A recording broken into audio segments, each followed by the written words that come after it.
I never thought I'd be so empty, so alone and afraid.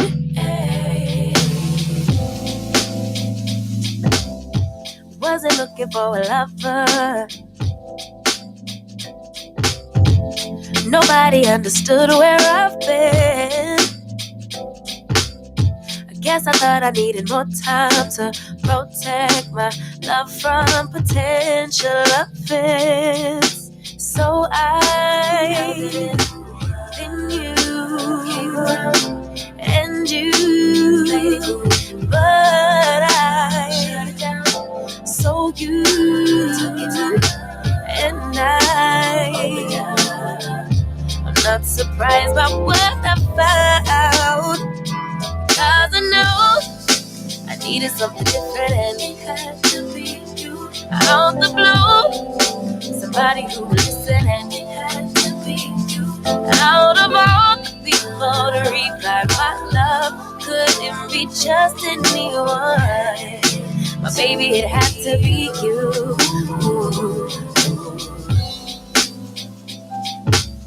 I didn't seem to notice that you were checking for me. We were just friends,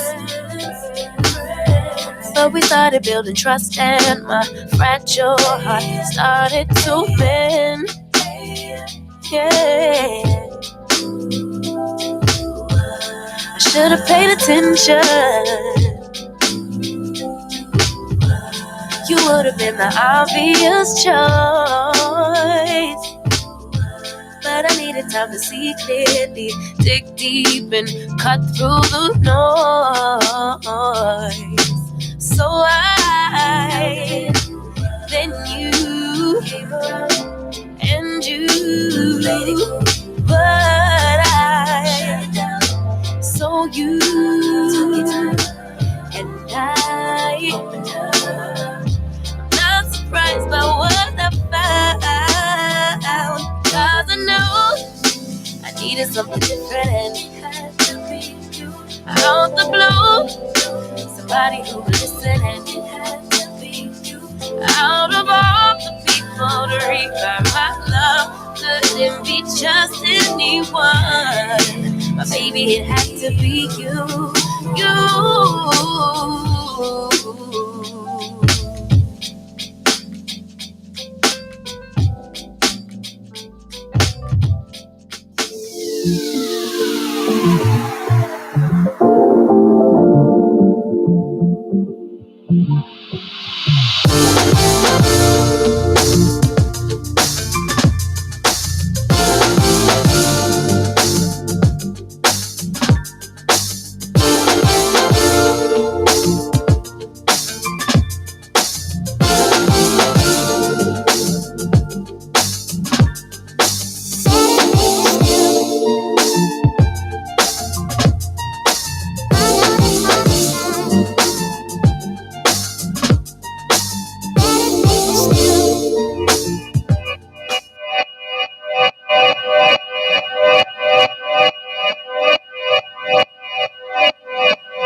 Fabulous or fantastic Friday, however you want to look at it. It's great to be alive. On today's show, I have 3 OMG relationship stories that you might have missed this week. It's a Friday. I want to lighten it up a little bit. We got the election next week. We've been talking about heavy topics all week long. Not to say we won't hit some politics today, but 3 OMG relationship stories that you might have missed this week that I'd like to share with you this morning. Please take a second to like and in particular share today's show. I'll say it again, fam. When you share the show, more people see it. And I want everybody to know what we are building here. Broadcasting live from the greater Cincinnati area. My name is Nathan Ivy. I'm at a secret location. Good morning to you. How are you? Yeah, that's Willow. You ain't see? Yes, that's Steve. Oh, you ain't hear about it? And yes, that's D Wade and Gabby. Or you ain't caught up with the latest? I'll catch you up with the latest in just a couple of minutes. Let me throw my number out to the ether, and you can go ahead and lock me into your phone. That way, if anytime today or sometime in the future that we're talking about something and you want to chime in, you've already got the number. It's really simple. 513-873-7134. What a beautiful number. Again, 513-873-7134. Good morning to you, fam. We'll get started in about 90 seconds. Don't go anywhere.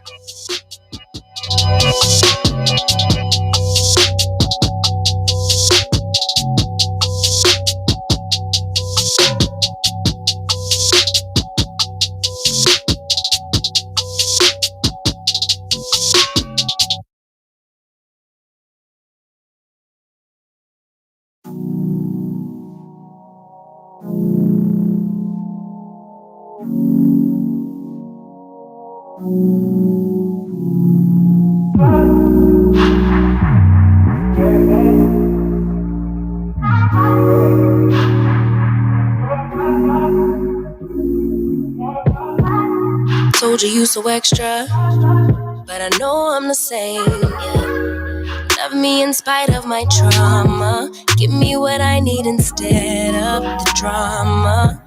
Cause when it pop off, it's like, oh my, all good all day, but the night we be going so hard on the flip side. So tell me what we on a day, babe. I could keep that same energy. When you go low, I go low too.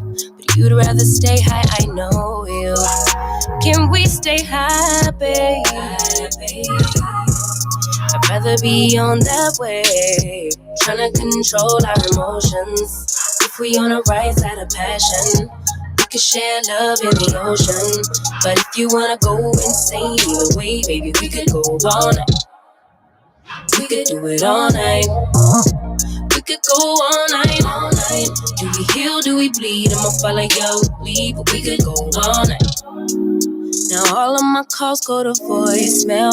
I block you so I don't raise hell. Should've talked through it in detail. Our separate ways ain't gon' end well, no. But when we get back, it's like, oh my, all bad all day, but the night I get that good till we act right.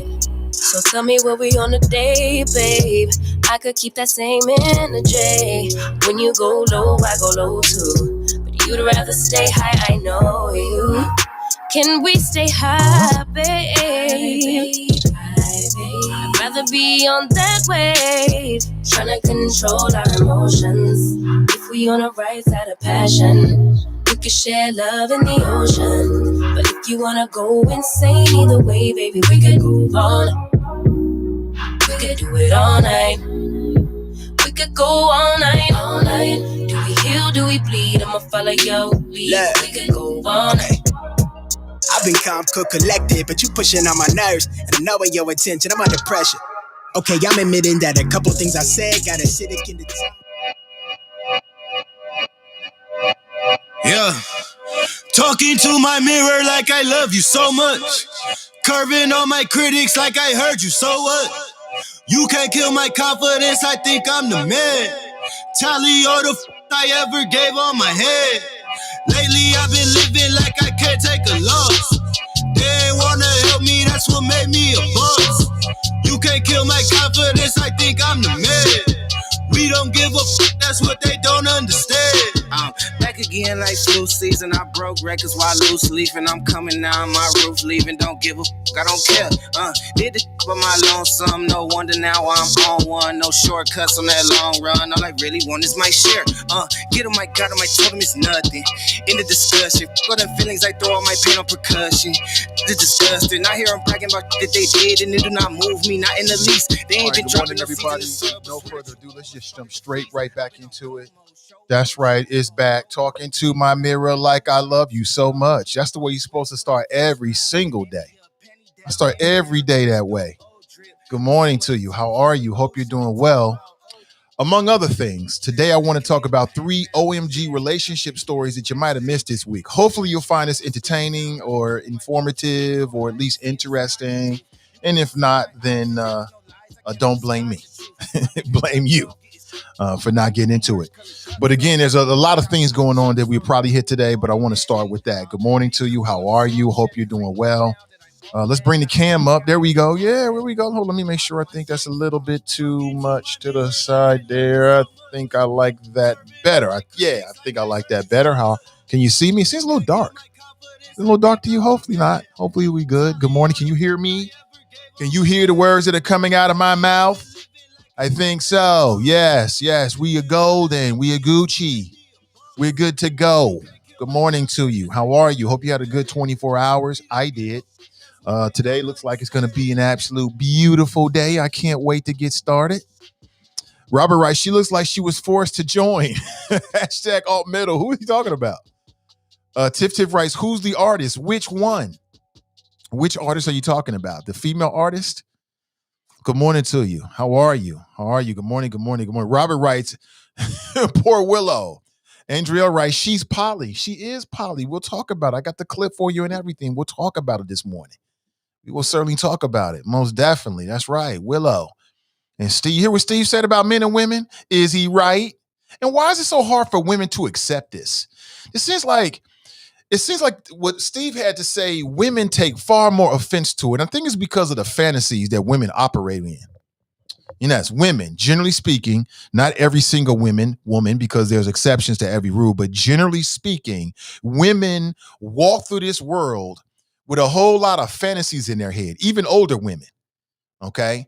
And of course, on the right there, you got Gabby and D Wade. I like Gabby and D Wade. I like them. I'll tell you why in just a second. Again, 513-873-7134. So it's a Friday, somewhat of a freestyle Friday. Feel free to, shoot links, topic ideas, or whatever. If it's something that's good, we might talk about it. You never know.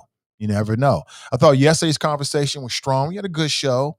It was a good show yesterday. A lot of good interaction, a lot of good, strong calls. And I want to keep that momentum going today.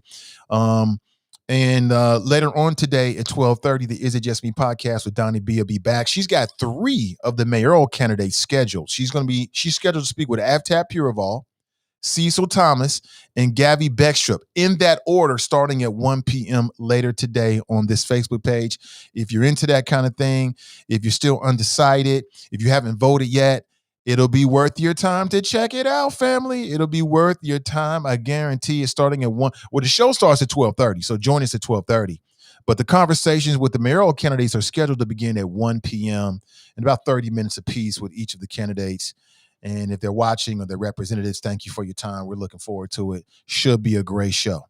And I'll tell you what you expect over the weekend and then going into next week as well. A lot of things are happening.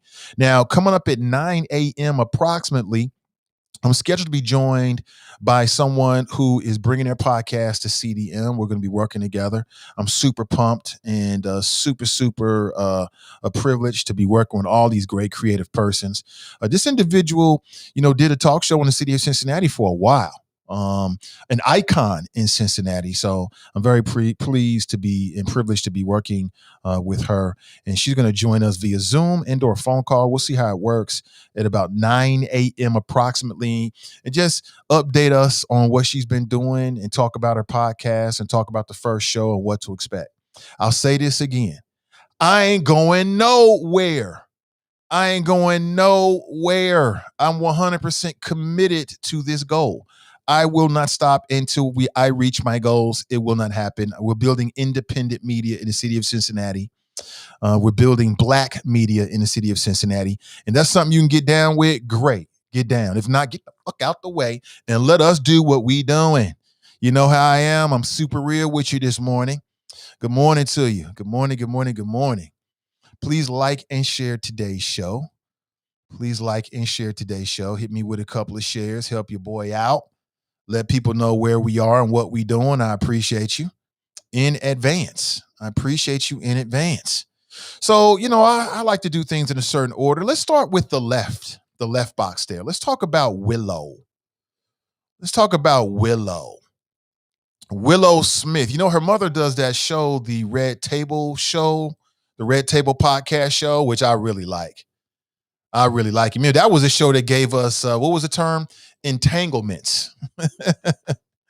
That was the show that gave us the word entanglements. Remember where she admitted that she was having, she had a relationship with the R&B. Where is that brother at now?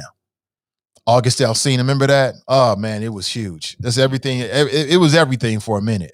All the memes. I was here for all of it, and I really like that show. I like the show just because it just gives us something to talk about, and it's just yet another media platform. Like, I love the days and times that we live in. I love the digital age. The revolution will not be televised. The revolution is being digitized. The revolution is right now. The playing field has never been more level than it is right now, where people can create their own media with podcasts and YouTube and Vimeo and Twitch and you name it. And I love it. It's just so much more fun now. It's just so much more fun because you have so many more options, and I love it. And it's not to say that legacy media is dying. That's not true. It's just that legacy media has more competition. You, the audience, have more options. That's part of why CDM is here, to give you more options. And I love options. Who doesn't like options? We love options. All right, so let me play this for you, and I want to get your thoughts about this. And again, these are serious conversations. If you ain't down for it, you ain't got to tell me we should be talking about something else, because I don't give a damn. If you don't like it, we'll holler at you on a day in which we talking about something that you want to talk about. I'll never understand these people that want to try to tell me what I'm supposed to be talking about. You don't like it? We'll holler at you. Come back when we talking about whatever the hell is you want to talk about. But today, this is what we talking about. So don't even waste my time with that. It's irritating. We should be talking about black on black crime. You talk about black. You start your own podcast and talk about that. Today, we're talking about 3 OMG relationship stories that you might have missed. If you ain't down, I don't need to hear it. We'll talk to you later. That's just the way it is. You don't get to tell 60 Minutes what they're going to talk about. You either turn it on or you don't. Simple as that. Ain't no difference here. So if you into it, you into it. If you're not, you're not. Do we understand one another? I think we do. Hopefully we do. It's the dumbest shit I ever heard in my life. We should be talking about this. You go talk about it then. It's just what you do. I never understand these folks, man. It's hilarious. It cracks me up. All right, so I want to play this.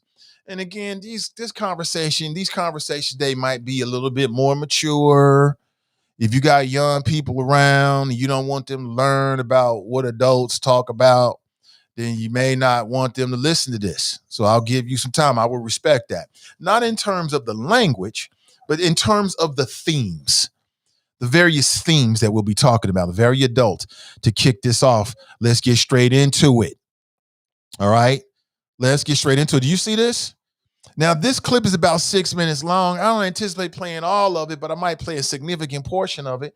You know, I use other media to accentuate our conversation on a daily basis. Today will be no different. All right, so I want you to check this out. Hello. How did you make? Do you believe in monogamy? Being with one person romantically and sexually till death do us part, honey. For many younger people, like Willow, the answer is no. Instead, they are choosing polyamory, which means having multiple emotional and romantic partners at the same time. This has been a journey for you, Miss Willow. How did you make this decision? With polyamory, I feel like the main foundation is the freedom to be able to create a relationship style that works for you, and not just stepping into monogamy because that's what everyone around you says is the right thing to do. Right. So I was like, how can I structure the way that I approach relationships with that in mind? Yeah. Also, doing research into polyamory, the main reasons why monogamous relationships or why marriage, why divorces happen is infidelity. Yeah. For somebody like me, it feels like it's really all just centered around I mean, I'll give sex. you an example. Let's say you haven't always been the kind of person that wanted to have sex all the time, but your partner is. Right. Are you going to be the person to say, you know, just because I don't have these needs, you can't have them either? Right. And so that's kind of one of the reasons why I actually was interested in poly, because I was introduced to it through kind of a non-sexual lens. Right. Okay. In my friend group, I'm the only polyamorous person, and I have the least sex out of all of my friends. So how did you feel when I told you that I was polyamorous? When you were like, hey, this is my get down, I was like, I totally get it. Wanting to set up your life in a way I mean, that look, what can she really say, you actually? can have what it is that you want. I think anything goes as long as the intentions are clear. All right, let me stop right there. So that's what the gist of the conversation is. So Willow came out, if that's the right term to use, on her mother's show, along with her mother and grandmother, which I think are a very unique vibe, right? You got 3 generations of women having these conversations. I think that's part of the success of that show, and also the vulnerability that they allow on that show as well. And I don't know if this is just she says younger person. And what is she? I'm not even sure she's a millennial, actually. I think she's whatever generation comes after millennials. But is that like the new mentality that a lot of people are choosing polyamory over monogamy? Is monogamy looked upon as something that's kind of like, that's what older people do? That's that old school shit. You was doing that back during World War II. That's that civil rights ish. Is monogamy natural? Is polyamory natural? What is your opinion on that? 513-873-7134. I'll give you my opinion about it as it relates to adults. I pretty much take the same approach. I mean, adults should be allowed to do whatever the hell adults want to do. I think that if people are honest with themselves, monogamy for some is a struggle. And I think that when people are single, they're really polyamorous. Like, a lot of single people don't like to use that word, or maybe don't use it, but they're dating multiple people. They might even be having sexual relationships, intimate relationships with multiple people. That's polyamory. That's no different. And is polyamory any better or worse of a choice than monogamy? I think it's all about the individual. I think it's all about the individual, in my opinion. What do you think? 513-873-7134 if you want to share your thoughts on this. I think it's quite interesting. I really do. I think it's a lot of people who try to fit into certain boxes that they really don't naturally fit into. And the thing is, a lot of people that, especially when it comes to like religion, they try to tell themselves one thing and they live a whole lifetime of lies. And then they get older and they realize, oh, I could have did it my way. You know what I'm saying? You know, that's what life is, really, isn't it? And then I think you got a lot of people that claim to be monogamous. They claim to be religious. They get into these relationships and they end up being unfaithful. And it's like, well, wait a minute. Why are you doing this if this is not who you really are? If it's not really natural? Let me play more. I'm interested in this. You know what I mean? To everyone involved, to and to everyone. yourself. Really more to yourself than anything, right? And I know that there's a lot of beauty that sits outside of the conventional boxes. Let's not negate just the simple, because there are people that still enjoy marriage as it is today. 100%. Yes. I happen to enjoy being married, even though I've been married several times and I've been through. We don't want nothing wrong with this that. isn't about changing a paradigm that works for people. Exactly. This isn't about that. It's about being able to have the freedom to create a relationship for then yourself. I'm good then. It's almost like you're born, you go to school, you go to college, you get married, you have kids, you have to pick a fence. But a lot of people have done that and felt unfulfilled in their lives. Right. But I also think you have to be careful in these particular dynamics because they can be a little distracting. Meaning, You have to be careful in monogamy too. That you can be distracting as well. But here's the difference between monogamous relationships. Yes. When you have those monogamous boundaries, you're actually forced to have to just listen to what I'm saying, okay? Just take a minute, just listen to what I'm saying.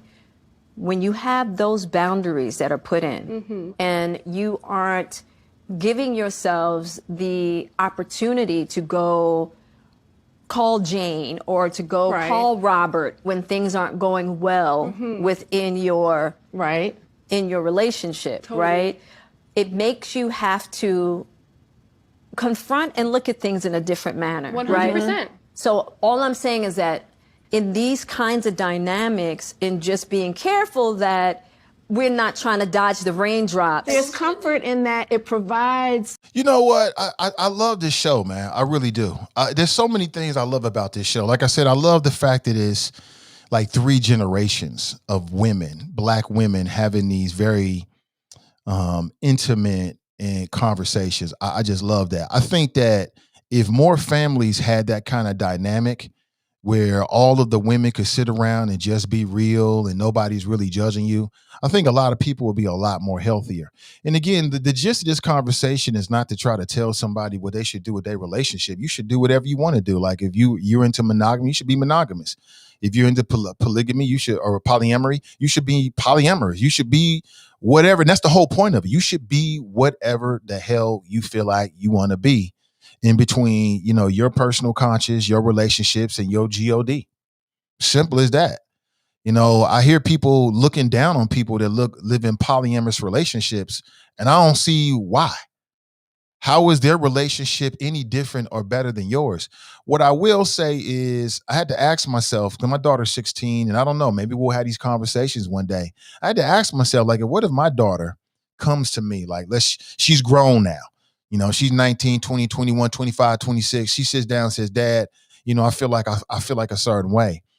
And I'll be honest with you. I mean, as I sit here right now, I don't see no problem. I mean, she can live her life any way she wants to. Like at the time that my daughter becomes grown, I've already given her the foundation. What she does with that in terms of her personal relationships is up to her. I'm less concerned with how many people somebody dates. And I would be more concerned with, does she have a high self-esteem, right? Is she being safe? Like if you decide you want to sleep with multiple people, that's on you. The only thing I would say is, are you being smart about it? Are you being smart about it from an STD, SDI kind of situation? Other than that, grown folks do what they want to do. Some grown people smoke, and we know that's bad for them.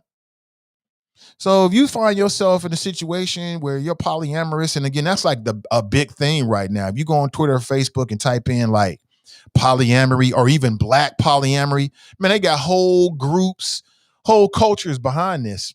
I guess people are finding it a lot better for them for whatever reason. I don't have no problem with it. I mean, I think you should do whatever the hell makes you happy as long as you're not hurting other people.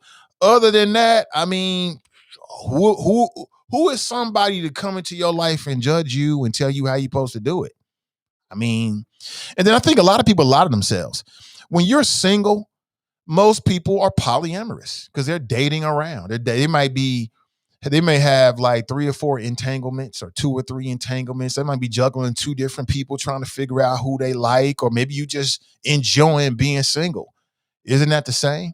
Man, there's people out there in whole polyamorous relationships where, they all married together, or you have a married couple that invites a man or a woman. In most cases, I see a woman being brought into the relationship. That's how they want to get down. It makes them happy. As long as they're paying them taxes and ain't killing nobody. I mean, how is that any better or any worse than anything else? And then when you look at marriage, what are the top 2 reasons why marriages fail? Number 1 is the finances, because people don't look at it like it is a business. A marriage is the business of long-time cohabitation with another human being. Pop the fairy. You can have the fairy tale, but that's a very significant part about it. I think that one of the best things that you can do that will keep a relationship together is to go in business together. I mean, like stacking your chips together, watching that money pile, watching your assets pile. Even children to some degree can be looked upon as an asset, as a partnership. That's essentially what it is. A lot of folks don't look at it like that. And one person starts slacking and the other person feels like they're doing too much. Boom, now you got money problems. Nobody wants to be together. And or infidelity. Happens all the time. Somebody falls out of love or is going through a rough patch or feels like some kind of way, so they turn to somebody else. It's so cliche, I know. It never really solves the problem, I know, but that's what humans do. That's what humans do. It is what it is. So monogamy or polyamory. Polyamory. Now, you ain't got to tell your business because we know you got a lot of grown folks here. This might not be the spot. I just want you to think about this. She was Willow receiving a lot of heat on Facebook. Her mother was receiving heat. Like, how you going to condone this? Number 1, she grown. You can't stop no grown person from doing what they want to do. You can't stop that. She says she want to be in a polyamorous relationship. That's what she gonna be in. And I can see more and more people doing that because they don't want to make a lifetime commitment to marriage. They don't want to be married for the rest of their life. They want to be more free. That's a word I hear a lot, free. I want to be free. I understand it. I can understand it for a lot of different reasons. 100%. Like I said, I'm the guy who told you that what we need is a new marriage track. Marriage should be for 5 to 7 years. You sit down, you analyze it. If it's working good, you re-up for another 5 to 7 years. And that way, I think it's checks and balances, right? You keep everybody on their toes. When somebody feel like they got a lifetime commitment, they got God and the Bible on their side, they can start to slack. Oh, I got you now. Yeah, I got you. I can start slacking. I don't have to do the things I did to keep you because I got you now, right? What you gonna break your commitment to God? Like it's people in relationships that use that. Happens all the time. So I totally understand it. Stop the hate. Stop the hate with the family. Let them live. She want to do her thing with multiple people. I mean, she ain't doing nothing. See, there's a lot of people in their 50s and 60s now that forgot that what it was like to be in their teens and their 20s. They totally forgot. They did everything under the sun everybody else did. Then they found Jesus, and now they brand new. Stop with the brand newness. Please stop it and keep it 100 with me. Keep it 100. Let me back up here and see what's up with the choppers. Brenda writes, happy Friday. Good morning to you, Brenda. Happy Friday to you. Tanika writes, good morning, Nate and the choppers. Good morning to you. Ray writes here. Politically Petty Show writes, morning, Nate and the choppers. Flo's ready to eat for everybody. Hashtag free Chris Matthews. No, we do not want to free Chris Matthews, man. Wherever he is, he needs to stay there because he's not on MSNBC or CNN anymore. That's a good thing. Tracy writes, hey, good morning to you. CG Dub writes, good morning, choppers. Good morning to you, CG Dub. How are you? Hope you're doing well. TNT writes, good morning. Good morning to you, TNT. How are you? LaMonica is in the house. She writes, good morning. I like that, LaMonica. Samantha writes, good morning, all. Happy Friday. Good morning to you. Andrielle writes, good morning. Happy Friday, y'all. Good morning to you. Jerome writes, TGIF, Nate and the Choppers. Good morning to you, Jerome. And thank you for becoming a patron. I appreciate you. Good to see you, brother. Maurice writes, a glorious resurrection. We have arisen from our dead state. Is that right? It's great to be alive. Cass is in the house. She writes, hey, Choppers. Good morning to you. Natasha writes, happy Friday. Let me see. Tiff writes, good morning, all. Daryl writes, good morning, Nate and the Choppers. Good morning to you. Janice writes, good day, everyone. Same to you. Maurice writes, all 3 stories. Yeah, we're going to hit every last one of them. Tiffany is in the house. Tiffany Rivers writes, good morning and happy Friday. Good morning to you. Brenda writes, good morning from Fairfield. Good morning to you, Brenda, and good morning to Fairfield. TNT writes, okay, vibing. Robert writes, poor Willow. Now, why would you say poor Willow? I mean, she seemed happy to me. She don't seem to be too upset. Like I said, I mean, it's a whole lot of ways to do this thing called life. It's a whole lot of ways to do it. And the way I might do it may not be the way another person does it. Okay, great. I don't look down on people. Long as you ain't hurting nobody, robbing, cheating, that kind of stuff. If that's how you want to live your life, go right ahead. Some would say it's a more natural state. It's a lot of folks that say monogamy is not natural. I don't know. It seems like maybe the younger generation is deciding to live life by their own terms. Is that any worse than more of a traditional way of doing things? I guess it all depends. It depends on the individual. Let me see. Tiff writes, who is the artist? I think I read that already. Let me see. Janine writes, good morning, Nathan and the Choppers. Good morning to you. Letty writes, great morning, Nathan, Ivy, and the Choppers. Good morning to you, Letty. Good to see you. Tiff writes, the rap. Let me go back and check. I can't remember the brother's name off top. His name is, let me look during the break. I'll double check. Let me see. Robert writes, poor thing. Why are you saying poor thing? Does she look like she's unhappy? Hold on. Does Willow look unhappy right here? Maybe right there she looks unhappy. She looks happy right there. She's happy. I'm happy for her. I mean, look, whatever makes other people happy, I'm happy for you. Anthony writes, good morning, Chop Shoppers. Good morning to you, Anthony. Yes, I do believe men and women can only be friends, especially everyone is not sexually attracted to one another. Okay, we'll get to that. We'll get to that in a second. Roy writes, good morning, everyone.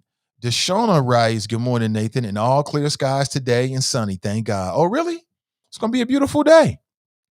Sister Iris is in the house. She writes, good morning, great people. Let me see. Janine writes, I love this segment of Red Table Talk with Bobby Brown and his wife. It was very enlightening. Queen Ebony J is in the house. She writes, good morning, kings and queens. Good morning to you, Queen Ebony J. What's up, sis? How are you? Anthony writes, tell him Nate kick rocks. Oh, you already know. Politically Petty Show writes, Jeff Pastor says, leave Polly Willow alone. That's right. He did come out as Polly. That was quite interesting. It's like TMI. Brother, just get down there and get us some equity policy intangibles. We don't really want to know about all your personal relationship stuff. Some people was joking like that's the reason why Jeff was going for the bag, allegedly, because he had to take care of all of his poly girlfriends. I don't know if that's true or not, but it's fucking it's hilarious. It's hilarious. Robert writes, compromise, Nate. What do you mean? Dale writes, Nate not having it today. Nah, it gets old. It gets old. Brent writes, checking in from Dallas. Good to see you. Wilson writes, Willow gets her polyamory from her mama. I knew somebody was going to say that. Maybe she does. I don't know. Maybe it's like a artist type of thing. I don't know. Clearly, the Smith household is very free and open. The kids, they grown now, so they ain't even kids no more, right? They grown. You don't have no control. See, I have no illusions about my children. My job is to set the foundation. When my daughter gets 18, she gonna do what she want to do, period. Now, if she's in my house, there gonna be some house rules. But in terms of how she conducts herself and her sexuality and all that, I don't got no control over that and don't want any control over it. I've done my job. I laid the foundation. I laid the tracks. Where she takes those tracks will be up to her. Same thing with my son. Now, I've got my own personal hopes and aspirations as a father, right? I know what I'd like to see, but what I would like to see and what my kids end up doing and being can be completely different.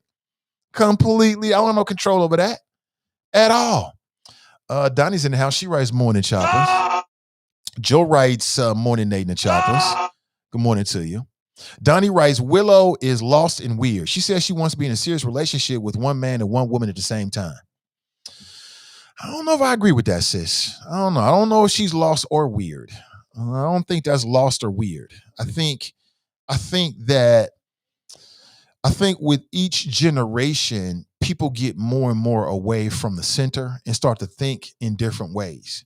Everybody's life is different. Everybody got their own life to live. There might be some people that choose to live a more traditional life in terms of their relationships.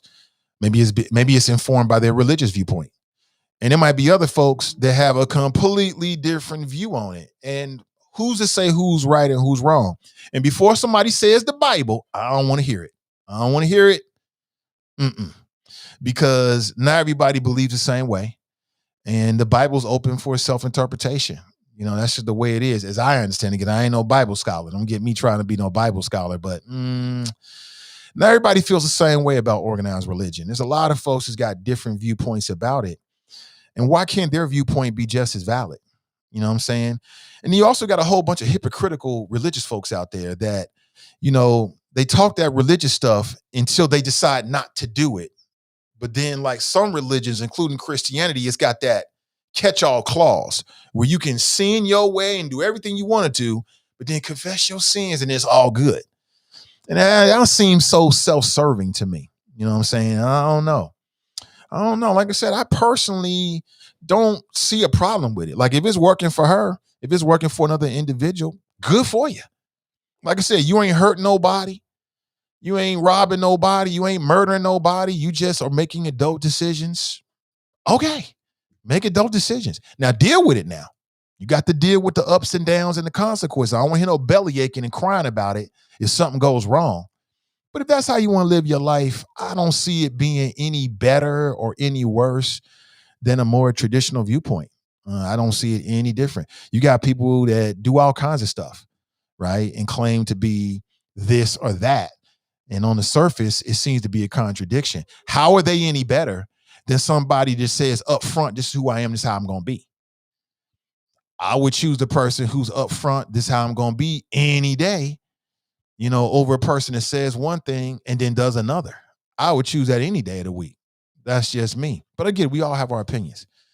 Tanika writes, these people are crazy. Really? What's crazy about it, Tanika? I'm very curious. Again, I want to learn. What's crazy about what she's saying? What's crazy about that? Daryl writes, we know Jada don't believe in monogamy. I knew that was gonna happen. Jeff Passer is enjoying this red table conversation. Brent, y'all hilarious. Donnie writes, right, Data she learned by watching you and Will. She might have. Politically Petty Show writes, Jada and her mama can get it. I'm just saying I said it. Jada and her mama. Okay. All right. Black women do have those conversations called mamas, aunties, sisters, and grandmamas. It's not just TV. I don't know if that's true or not. And I'm not sure if every black family is open to having those kind of conversations. I don't think that's true. I wish it was. I think we'd be generally healthier, but as a family. But I don't think that's true. I think it kind of depends. I think in some families, they sit down, they can talk about these kind of things, and there's no judgment. They can leave it at the table. But in some families, they don't do that. Not every family sits down and talks about these kind of very personal issues. I don't think that's true. I think that's part of the popularity of the show, is because they're doing something that's very attractive to a lot of people that a lot of people don't see on a regular basis. For me, I'm just an open communicator type of dude. I'd rather just put it on the table and be 100% about whatever it is on all things at all times. And then the people involved can make a decision as to whether that's something they want to be involved in or not. And I don't think you can ask anything more of an individual. I think that's the most you can get. You can't ask somebody to think or feel a certain way, because people are going to think or feel and do what they want to do. All you can ask them to do is just be straight up with you, so you can make a decision as to whether that's something you want to deal with or not. I don't think you can ask for anything more. That's just me. Durkin716 writes, did Facebook do something with the chat? I don't know. Mika writes, Nate, Facebook is not showing today's show. Is that right? That would account. I see the numbers jumped tremendously. I don't know. I'm not on Facebook right now. Let me double check just to make sure. Let me see. That would be quite disappointing. I don't know why Facebook effing with me. Let me be great, Facebook. Let me be great. That's all I can say. I'm checking right now. I'm on my phone. Give me 1 second, and I'll double check. It's refreshing. Let me see. Kelly writes, good morning. Good morning to you, Kelly. A lot of people are on YouTube right now. Darlene writes, good day, everyone, from OTR. Have a beautiful Friday. Okay, good to see you from the OTR, huh? Brent writes, Nate, you get kicked off Facebook? Apparently so. I mean, it's not something I'm aware of right now. So let me double check and see what I can find. Ain't no telling with these people, man. Ain't no telling. Hold on. Let me see here. Let me double check. I think we have been, because I can just see that just on my end, I'm starting to see some signs of it, and I can't tell you why. Ain't no telling. So I'm looking at Facebook right now, and looks like we're on Facebook. I'm looking at myself right now in real time, so looks like we're on Facebook on my end. So I don't. It looks good on my end. That's all I can say. Let me see here again. Yeah, it looks good on my end.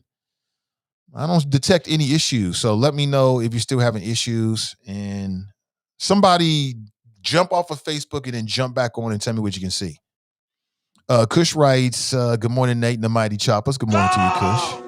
Good morning to you. All right, jump off of Facebook and jump back on and tell me what you see. I don't know why. Ever since that Inquirer article came out the show, all of a sudden Facebook's been effing with me. I don't know. Y'all tripping. Let me share it again, because y'all tripping, Facebook. It says I'm live. It says I'm live, so I can't tell you nothing else. That's all I see right now. All right, so double check with me and tell me what's going on your end. All right, we getting a call here. Let me go straight to the phones. Let me see. Somebody might tell me what's up or join the conversation. Good morning. Welcome to the show. Hey, Nathan, it's Tracy. Yeah, I was going to tell you, it's been down for like 20 minutes. I think it's because you played Red Table Talk and they probably kicked you off for that. Oh, really? That's interesting. Okay. Yeah. All right. I think they do that just like when you play some music and they kick you off. Yeah. So, yeah, it's been down for like 20 minutes. Because I even powered my phone off. I thought it was me and turned it back on and it's not there. The screen's not there. But on my end, I see it. So it is what it is. The show goes on for today. But I thank you for that, Tracy. Thank you. All right, bye. Yeah, most def. Yeah, I mean, I guess so. I mean, you know, like I said, Facebook is so. Somebody says Casey Rice looks good on Facebook, so I don't know. I just jumped on my phone and I can definitely see it, but it's my account, so that might be something different. Casey says looks good on Facebook, and that was just seconds ago. So what I would do is jump off and jump back on again just to make sure and see. All right, Brent, jump back on and jump off again. Mika. She writes, Nate, Facebook is not showing today's show. It could have been, which is very, very strange because that's very, very strange. But, stranger things have happened. I'm not sure why. Tiffany writes, on Facebook it's fine, but the comments are not showing. So something happened. Who knows? Like I told you, ever since that Inquirer did a feature on the show, all of a sudden, Facebook has been effing with me. So I guess I hit that radar screen. Jesse writes, Nate, you still on Facebook, you just can't see comments. So that would have nothing to do with copyright whatsoever. That would have, for them to block comments, that has nothing to do with copyright. So there's no telling, man. Ain't no telling, like I told you, ain't no telling whatsoever. But like I said, I got 3 OMG relationship stories for you. I've already hit the story with Willow. I don't want to spend the entire show on it. I just want to throw it out there that there's a whole lot of different ways that people are dating, mating, and relating and having relationships. And I'll say it again, as long as you ain't hurt nobody, as long as you ain't murdering somebody or doing something with no children or forcing somebody into a situation, I don't see a problem with it. I don't see traditional relationships, long-term marriage, monogamy as being any better or worse as an option as polyamory for individuals. I think it just depends on you. It just depends on you. And I think there's a lot of people who've never been married who fantasize about what marriage is, but they ain't never been married before. You never been in a 20-year relationship or 15-year relationship. Some of these folks want to be married so bad, and the longest relationship they ever been in has been a year. 6 months. They have no idea what long-term commitment really is. I have no idea what that really, really means to be committed to another human being for 5 years, 6 years, 7 years, 10 years, 15 years, 20, 30, 40 years. That's the reason why we celebrate people that's been married 30, 40, 50 years, because you have no idea what they've had to deal with, the ups and downs, the struggles they've had to overcome to remain intact. That is a very, very, very, very, very, very special bond and very unique because humans happen. It's just humans being humans. Not that anybody's bad or evil or wrong, just humans being humans. And it can be a challenge for those who are not ready for it. Can't comment on Facebook. Facebook is effing with us today. Thank you, Facebook. I guess, we're special. I guess that we've hit your radar screen. Thank you so much. That doesn't make any sense whatsoever. Like, if it's a copyright strike, why would you cut comments? That is so weird. Who knows? But I can't spend a lot of time on it. Again, 3 OMG relationship stories that you might have missed this week. 3 OMG relationship stories that you might have missed this week. And we hit the first one. It was a conversation on the Red Table Talk podcast series between these 3 generations of women, including Willow Smith. And again, I just love the fact that they've got a space where they can have these kind of upfront and open conversations, because in a lot of cases, we don't have those kind of conversations in our own relationships. It's just taboo. You know what I'm saying? Not every family is as open as that. Before we go any further, I want to say it again. There is an election taking place Election day is May the 4th. That's Tuesday. Okay, so you got less than 1 week away. And I'm hoping and urging all of my listeners to get out there and vote your conscience. I'm not here to endorse. I don't do endorsements, political and candidate endorsements. This is a media platform. So when you hear political campaigns such as the one you're about to hear, I just want you to know this is a media platform. We offer placement for people to get in front of our audience. This is not necessarily a personal endorsement from yours truly. And I'll be back on the other side. Hello, I'm Mr. Same Old Same Old. I'm running for mayor. Hold up. Haven't you run for a bunch of offices always promising change but doing nothing? Yeah, but nothing. I'm not voting for the same old politicians to clean up City Hall and create change. We need to vote Prophet for mayor. He will be bold, courageous, fair, and stop corruption at City Hall. I'm voting for Prophet. Prophet for people. I'm Raphael Prophet, and I'm asking for your vote, as I will do what is right, what is just, and what is fair. Paid for by Prophet for Mayor, Dwight Crawford, Treasurer. hello, I'm Mr. Same Old Same Old. I'm running for mayor. Hold up. Haven't you run for a bunch of offices always promising change but doing nothing? Yeah, but nothing. I'm not voting for the same old politicians to clean up City Hall and create change. We need to vote Prophet for mayor. He will be bold, courageous, fair, and stop corruption at City Hall. I'm voting for Prophet. Prophet for people. I'm Raphael Prophet, and I'm asking for your vote, as I will do what is right, what is just, and what is fair. Paid for by Prophet for Mayor, Dwight Crawford, Treasurer. Hey, good morning, everybody, and welcome back. Welcome back. Welcome back. You know, I love to put this up here. Happiness is not something ready-made. It comes from your own actions, from your own personal actions. Another person can add to your happiness, but you should already be happy before you start talking about getting married. The number one marriage that matters, and I've been telling my daughter this as long as she's been in our life, is the number one marriage is the marriage to yourself.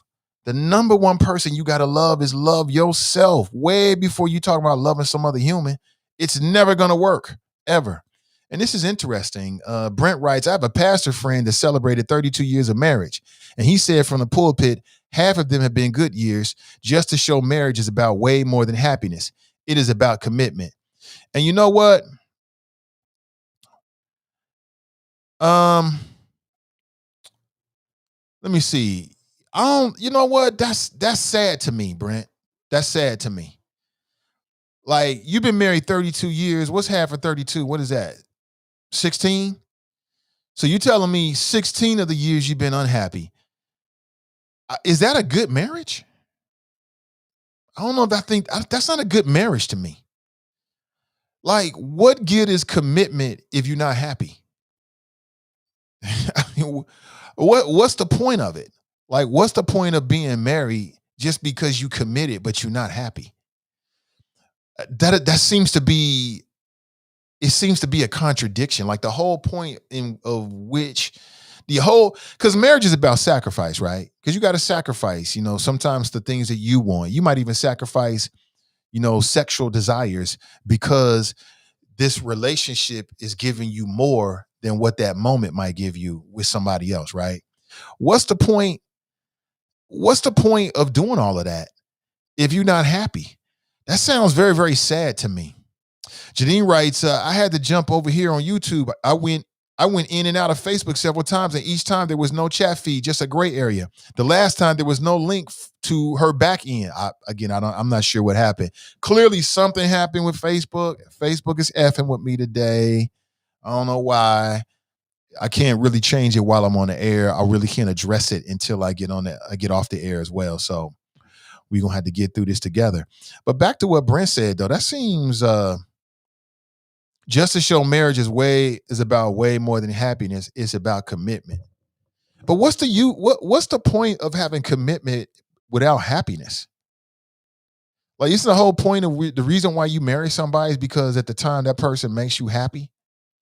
At the point at which it becomes more of a burden and more troublesome than happy, I don't know. I just look at it differently. I've been married, y'all know, 20, 21 years this year. I look at marriage maybe differently than other people do. So, for instance, the worst thing in the world in a marriage is not that you can get divorced. That's not the worst thing that can happen.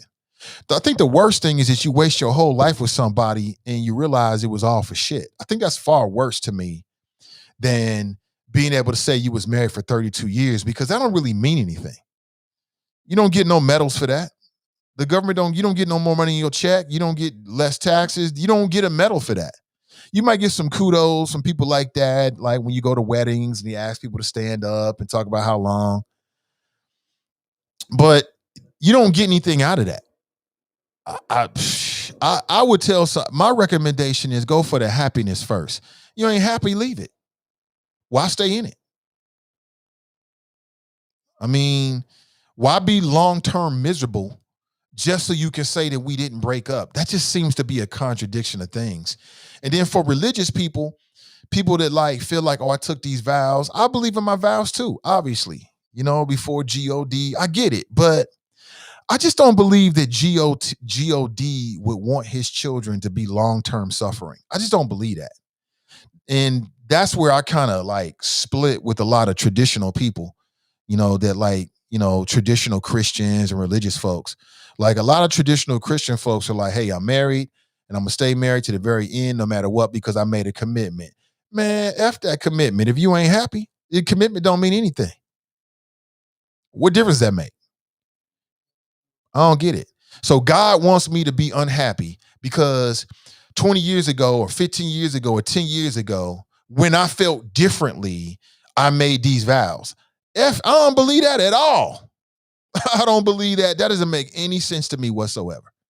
So I'm supposed to be unhappy for the rest of my life because I made a decision when I was younger or at a time when I felt differently, or maybe I've gotten, maybe, because sometimes people get married and they change, they mature, or the real them comes out.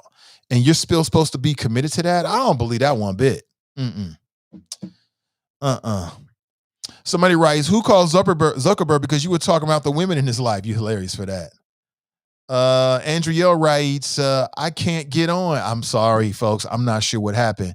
The only thing that I could do, and I could do this, is I could end this stream and then restart it. You know what I'm saying? I think I'm going to do that. I'm going to end the show and then restart the show, which is the last thing in the world that I really want to do. Give me 1 second. Let me try something before I do it. So if you're on Facebook, I'm going to disconnect the Facebook feed. I'm going to let it simmer for a couple of minutes, and then I'm going to reconnect the Facebook feed to see what that does.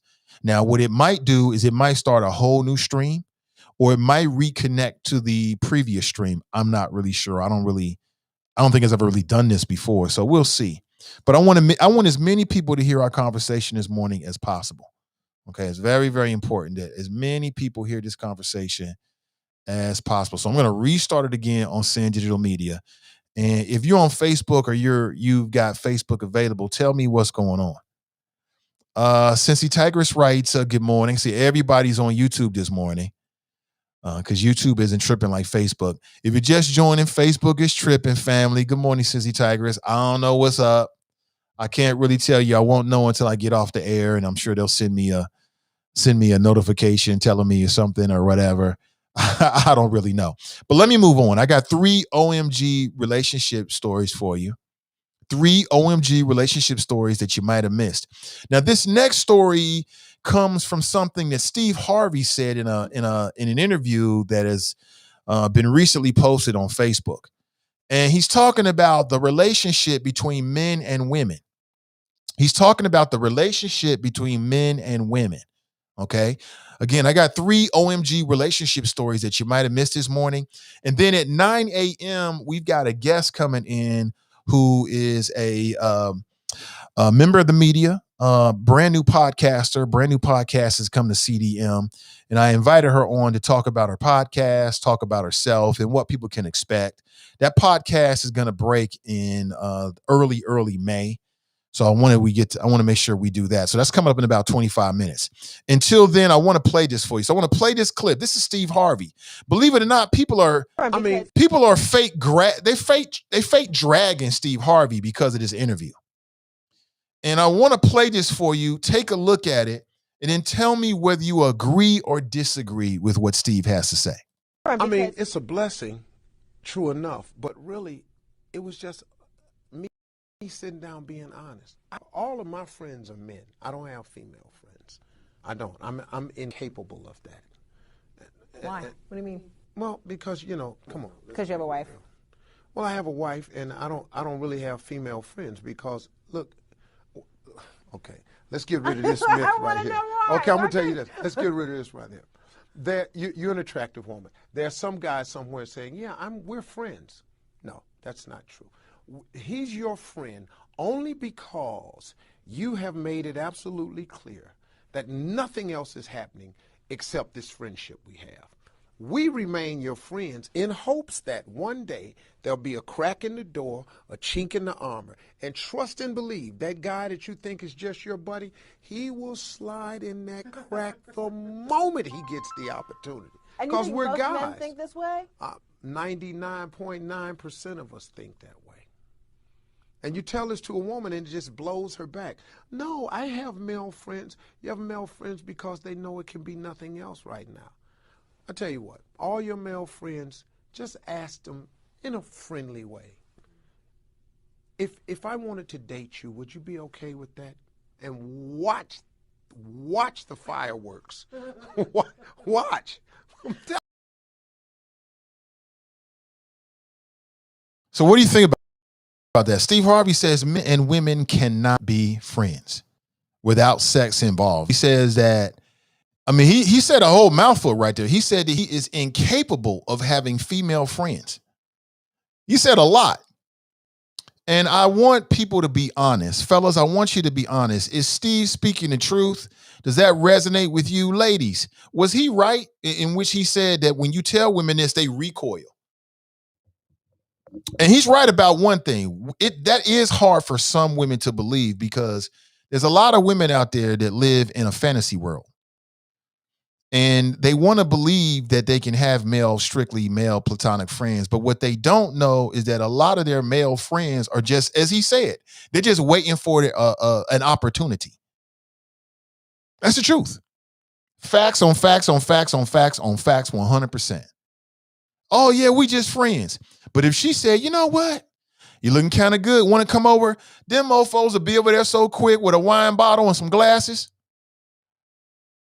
They will be willing to risk the friendship for a night with you. That is the truth.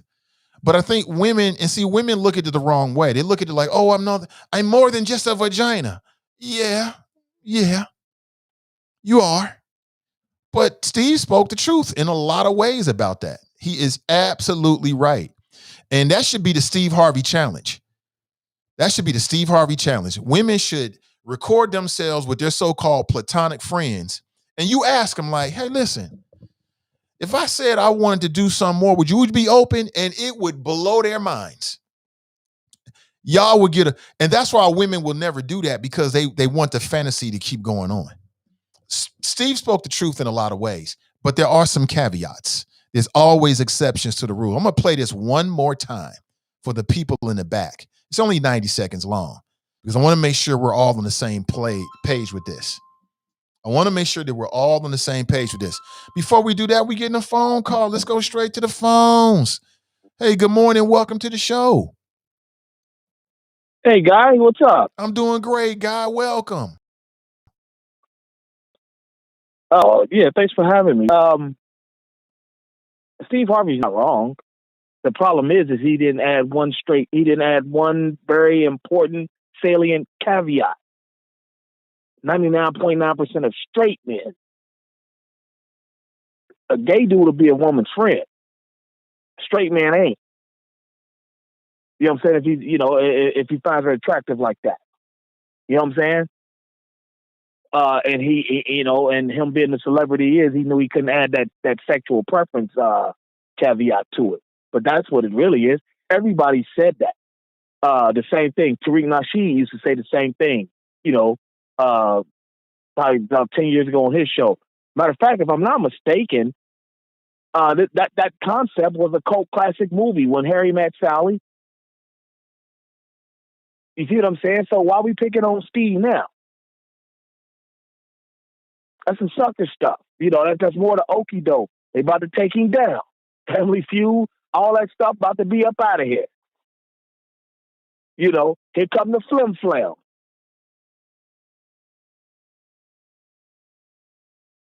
You know what I'm saying? 30 years ago, Billy Crystal was a legend for that movie. I mean, he was already a star, but, it cemented his legacy. And I want to say it boosted the career of, what's her face?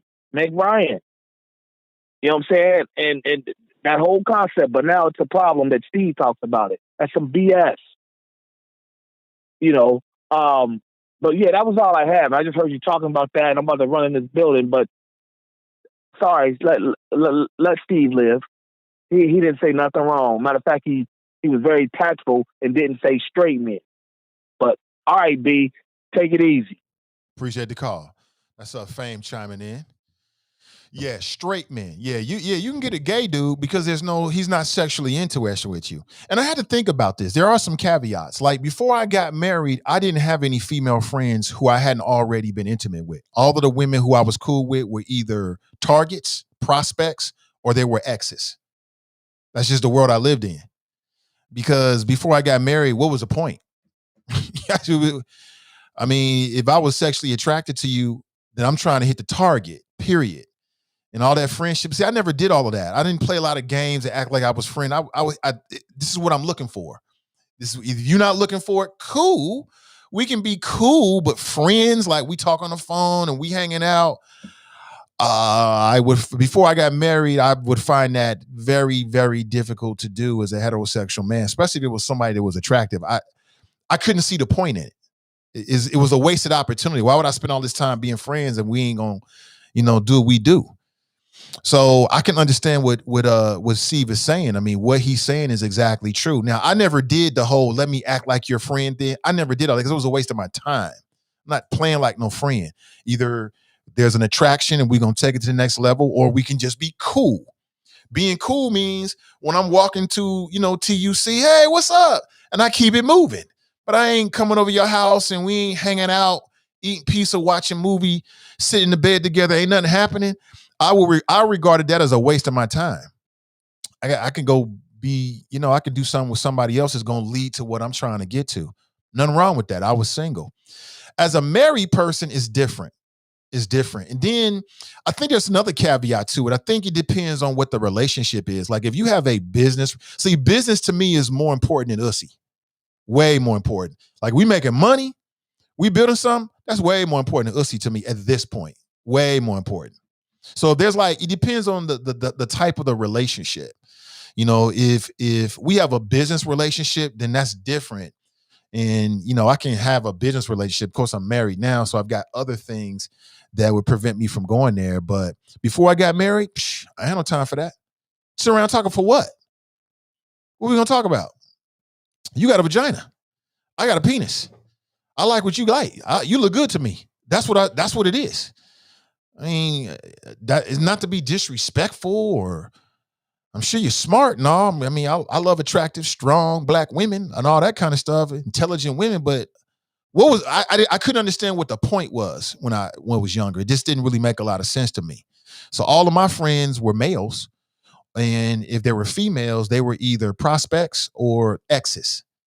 We used to go together. We hooked up a few times, and now we saw what it was. So now either I don't want it, or we're not gonna go there no more, or she don't want it. So we still cool in no sense that we've been intimate now. Why not be cool? That's just being real with you. It's being 100 with you. So what Steve is saying makes a lot of sense. And I think I'm challenging women to take the Steve Harvey challenge today. You claim you got a lot of platonic friends. Well, you ask them. Do what Steve said. You ask them, like, listen, if I was interested, would you be, man, some of these dudes would be over there with the champagne bottle in hand and the glasses before you get off the phone. It'll blow your mind. And that's why men in relationships are suspicious, generally speaking, of when their wife has a lot of male friends, because we know how men act. Oh, this nigga, he laying in a cut. He waiting to catch you slipping one day. Oh, I see what he doing. See, some women can't hear all this because they want to believe that we've connected on the intellectual level and all this nonsense.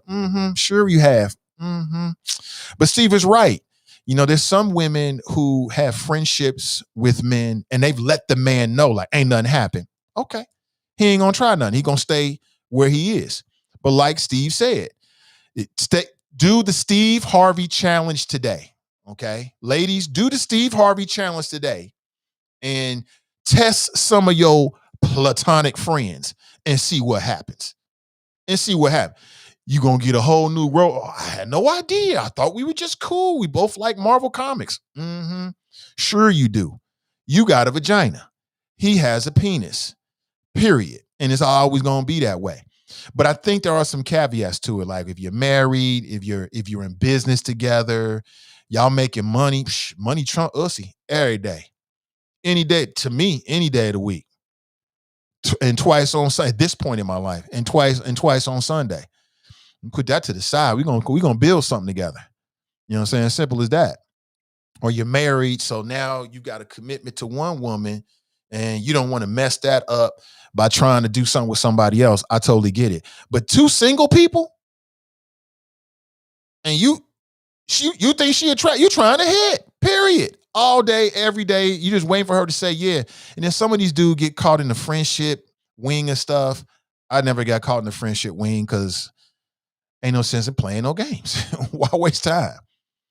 You's looking good, I's looking good. Let's be close.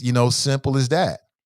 But I think that Steve is on to something. Let me play this one more time. Steve is right, ladies. Don't resist this.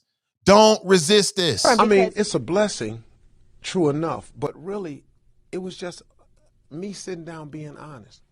All of my friends are men. I don't have female friends. I don't. I'm incapable of that. Why? What do you mean? Well, because come on. Because you have a wife. Well, I have a wife, and I don't really have female friends because look. Okay, let's get rid of this myth right here. Okay, I'm gonna tell you this. Let's get rid of this right here. You're an attractive woman. There are some guys somewhere saying, "Yeah, we're friends." No, that's not true. He's your friend only because you have made it absolutely clear that nothing else is happening except this friendship we have. We remain your friends in hopes that one day there'll be a crack in the door, a chink in the armor, and trust and believe that guy that you think is just your buddy, he will slide in that crack the moment he gets the opportunity. Because we're most guys. Men think this way? 99.9% of us think that way. And you tell this to a woman and it just blows her back. No, I have male friends. You have male friends because they know it can. Why is it so hard for women to get this basic concept? Why is it so hard? Man is speaking facts. There are some caveats. Fame was right. Gay men, they're not sexually into you anyway. So yeah. Married men, y'all making money, y'all business relationships, on the jobs, things like that. I'm not a messy individual, so I get that. There are some caveats to it. But generally speaking, what Steve Harvey is saying is right. He is 100% correct. And I challenge women today. I challenge you to take the Steve Harvey challenge. Do what he said. He's going to give you the Steve Harvey challenge at the end of this. Do what he said. Can be nothing else right now. I tell you what, all your male friends, just ask them in a friendly way. If I wanted to date you, would you be okay with that? And watch the fireworks. That's the Steve Harvey challenge. That is the Steve. I want to see this trend on Facebook and TikTok today. That is the Steve Harvey challenge. For any women out there that's resisting this, then take the Steve Harvey challenge. Go to some of your male platonic friends. Y'all just good buddies. We just love chicken wings. We love to go out and eat chicken wings. We love to eat out. Yeah. You ask him if you wanted to go a little further and date, what he would say. And a lot of them fuckers will be at your house so damn quick. Seriously? Really? Well, I've been waiting for you to say this. I'm in love with you. The real truth will come out. It's the truth. And I'll say it again. That's why men in relationships are suspicious of their wives and girlfriends, male friends, because we already know that's a bunch of bullshit. It's a bunch of bullshit. Yeah, we friends. You friends until he get a chance to hit. And then he'll flush your friendship, your marriage, whatever you got going on to spend a night with you. Tell me I'm wrong. Anybody say I'm wrong, you're either not old enough for this conversation, you're lying to yourself, or something else. You took your meds too early. It's messing with you. That man is speaking the truth. Let's keep it 100. He's speaking the truth. There are some other caveats. Marriage, because marriage trumps ussy. And money. Like if you have a business relationship with a woman, you ain't trying to mess that up for no ussy. We're gonna make this money together. That's way more important than some ussy. Tell me I'm wrong. I speak the facts. And then when I saw this last night, I had to think about like my own personal relationships before I got married. And I can't remember having any female friends. Like I would date women and they had friends. And so I was kind of friends with them. But at that point, depending on what they look like, if I had the opportunity, I would have hit that too, to be honest with you. No, I didn't have any female friends. All my friends was men, or they were women who were my exes, or they were prospects. I'm trying to get to the promised land, so to speak. You know what I'm saying? Other than that, as when I was younger, before I got married, I couldn't see. Not that I couldn't be, but we'd have to get the sex out the way first, and then we could be friends, right? Once we take care of that, then yeah, we can be cool. Like, yeah, I don't really want this anymore. Or yeah, I think we're better as friends. That's just being honest. Is it a generational thing? Yeah, a little bit. Because men got more testosterone in their 20s and in their 30s and 40s and 50s. So that testosterone can F with you as a man. But generally speaking, I have to say I think that he's right. Jesse writes, I know for me, Steve is right. Cass writes, I mean, Steve isn't completely wrong. Facts are facts. Not all men are like that, but most are. 99.9% of men are like this. We ain't got no time to be freaking friends with you. Why does some man want to be friends with you? I mean, you got to ask yourself that. Why he want to be friends with you with all these people in the world? Friends? He's trying to get to the target. Simple as that. And then some of these dudes, man, again, I was never like that. I never played these games. I was always 100% upfront because my time is valuable, even when I was younger and far less business busy. I didn't have time for that. I don't have time to be trying to act like I want to be your friend and your husband. I ain't trying to do none of that. I think you're cute. Simple as that. You think I'm cute? We got something here. That's it. I'm not going to disrespect you. But I mean, why not just be 100 up front? But it's some dudes, man, they go into cloak and dagger. Them mofos will be a long-time sleeper agent. Talking about they're your friend for 10 years and they just waiting. They just waiting and waiting. Man, what the hell? Just got a message from Facebook. Y'all need to stop, Facebook. Stop with this BS, man. Anyway, it seems like it works because now the numbers are going up. I'm seeing more people in the chat. I just stopped the stream and restarted again. But anyway, it's some dudes out there and it's some dudes in the audience like that. I'm describing you. I ain't calling no names because I don't know your business like that. But it's some dudes that'll play that friendship role long term. Yeah, we just friends. They'll help you move. They'll let you borrow money. It's crab night. We love crab nights, all this shit. And the moment they see a crack, they're going to slide up in there. And if that means that ends the friendship, then it'll end the friendship. It don't matter. It's worth it to some dudes. It's the truth. Let's go back to the phones. Good morning. Welcome to the show. Good morning, Nate. This is Brent from Dallas. How are you doing today? Hey, what's up, Brent? How you doing, man? Oh, I'm good. It's Friday, ready for the weekend to enjoy with the family.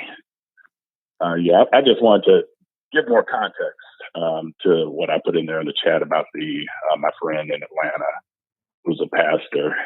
Him and his wife got married when they were 18 years old. And, you've been married, 20 plus years now? 21 this year, yep. 21 years. Yeah, so you know that if you have anyone in the marriage that is selfish, it's going to cause conflict, and going to cause some strife and struggle. So he was saying from the standpoint that when they got married, both of them were selfish. And as they, matured and had children, and I think they wound up they had 5 children, which is, in this day and age is just amazing in itself. But what he is saying is that, happiness is a feeling that can change from moment to moment, day to day, hour to hour. And like with most feelings, just like unhappiness, same thing there. Like with most feelings, they tend to change based upon those circumstances. But if they were to have gotten, divorced over an argument, insert whatever it is, it could be, I know with my wife, and I'm sure, every married man can attest to this. You've had arguments with your wife that you go back and try to figure out what in the world were we really arguing about, and why are we, why are we so mad? But if you, take time to, just take a step back and breathe, and just think on those things, on why you got together, what plans in the future that you still want to have with one another, then you can move forward in that. And, for people out there, goodness, you really don't start understanding marriage really until your 15th year. Once you hit that 15 year, then you get to really understand the ins and outs, because you're still growing, they're still growing. And, the whole concept of, you marrying the same person for your entire life, no. Just like, men change, women change. When you add children into the dynamic, you add homes into the dynamic, friends, and, if you had, relocation or anything like that, everything at each stage in the game is going to change a person's outlook and a person's, just interaction with one another. So once you, really get to that level to where you understand each other, you know each other's triggers, you know how to step back from an argument instead of just throwing a hand grenade, figurative hand grenade in the middle of you knowing you're not going to be talking for a few days, then it starts to get a whole lot smoother as you go on through life. And what is the I think every year in Cincinnati, there's a group that has a celebration of couples who've been married 50 years and up. And it would be interesting, not to play program director, but it'd be interesting if you could get her and her husband on the show to have them, not talk about the good times, but talk about the bad times and why they decided to stay together, because that would be really helpful. I agree with you. To me, you, and I'm sure everyone else. But that's all I had, Nate. I just wanted to, I always like to just provide context for anything that maybe seem a little bit, a little bit out there. But all right, hey, you have a good weekend. You too, brother. Choppers, enjoy yourself. Absolutely. That's Brent from Texas. I appreciate that. That's a good idea. I would like to talk about that. Yeah, I think that's the value, because you hear a lot of people talking about marriages, and they'll talk about how you did it, but kind of focusing on those challenges, what those challenges were. I think that would be interesting. I think that'd be very, very interesting. I think it would shock some people, the kind of things that happen in long-term relationships and long-term marriages. And then the marriages, I think everything probably happens. Infidelity, lying, cheating, all kinds of ups and downs, injuries, everything happens. And it just depends on the two individuals that come together. Oh, no, I think 18 is way too early to get married, because you don't even know who you are. The number one thing you can give to another person before you get hitched to them is to make sure that you are 100% whole, that you know who you are, that you fixed whatever childhood trauma you had to deal with, because a lot of people have childhood trauma. They bring it into their relationships, and in particular their marriages, and it just can have a disastrous effect. You talking about emotional baggage, that's what we're talking about. And then knowing what they want out of life. I think that's the most you can ask for in a marriage, is just making sure that individual knows who they are and knows what they want, and has had enough time as an individual, by themselves, to fix themselves. Because we all got problems, and a lot of us have childhood trauma problems. I never had any childhood trauma. I was never physically abused. I was never emotionally abused. I was never sexually abused. So I didn't have those kind of issues. I had male role models, female role models. My grandparents owned several homes, a couple of homes. I saw Black entrepreneurship. I had a lot of good, strong role models. And plus I had Too Short to teach me all about sexuality. It's the truth, but it's a joke. But so I never really had childhood trauma that I had to deal with. I just had to deal with everybody else, just being human and, growing up. And a lot of people, Too many get into these relationships before they get into themselves, and it never works that way. Never works. It's always going to be bad. Hey, ladies, can you commit to taking the Steve Harvey challenge today? And I want to report back. I would like for you to report back to us on Monday. Can I get any ladies who will commit to take the Steve Harvey challenge? The Steve Harvey challenge is this. I'd like, if you resist what Steve Harvey is saying, that, you know, men and women can't be friends, take the Steve Harvey challenge and record it. Reach out to one of your long-term platonic male friends and ask them if you were interested in more in dating them, would they be interested? And I agree with Steve. You're going to be blown away by I had no idea. I thought me and Trevor was cool. We both like Iron Man or whatever the hell it might be, right? And you're going to see that what Steve said is 100% correct. Just 100% correct. Now I would say 99.999% correct, because there's always an exception to every rule. And as I told you, there are some caveats. If you're dealing with a married individual, his marriage is probably going to be more, I say probably, it's probably going to be more important than a night or two with you. And if you professional relationships, you know, on the job, stuff like that, ain't nobody trying to mess up the money just for no one night, generally speaking. Or you making money together, you got a partnership or something like that. That's always going to be more important, generally speaking. That's going to be more important than some ussy. It's just what it is. Drop writes friends with benefits. Crystal writes, now, am I supposed to be mad if they say no? Oh, no. That's funny, Crystal. Oh, no, that would be interesting. Naisha writes, Steve is completely right. Hey, good to see you, Naisha.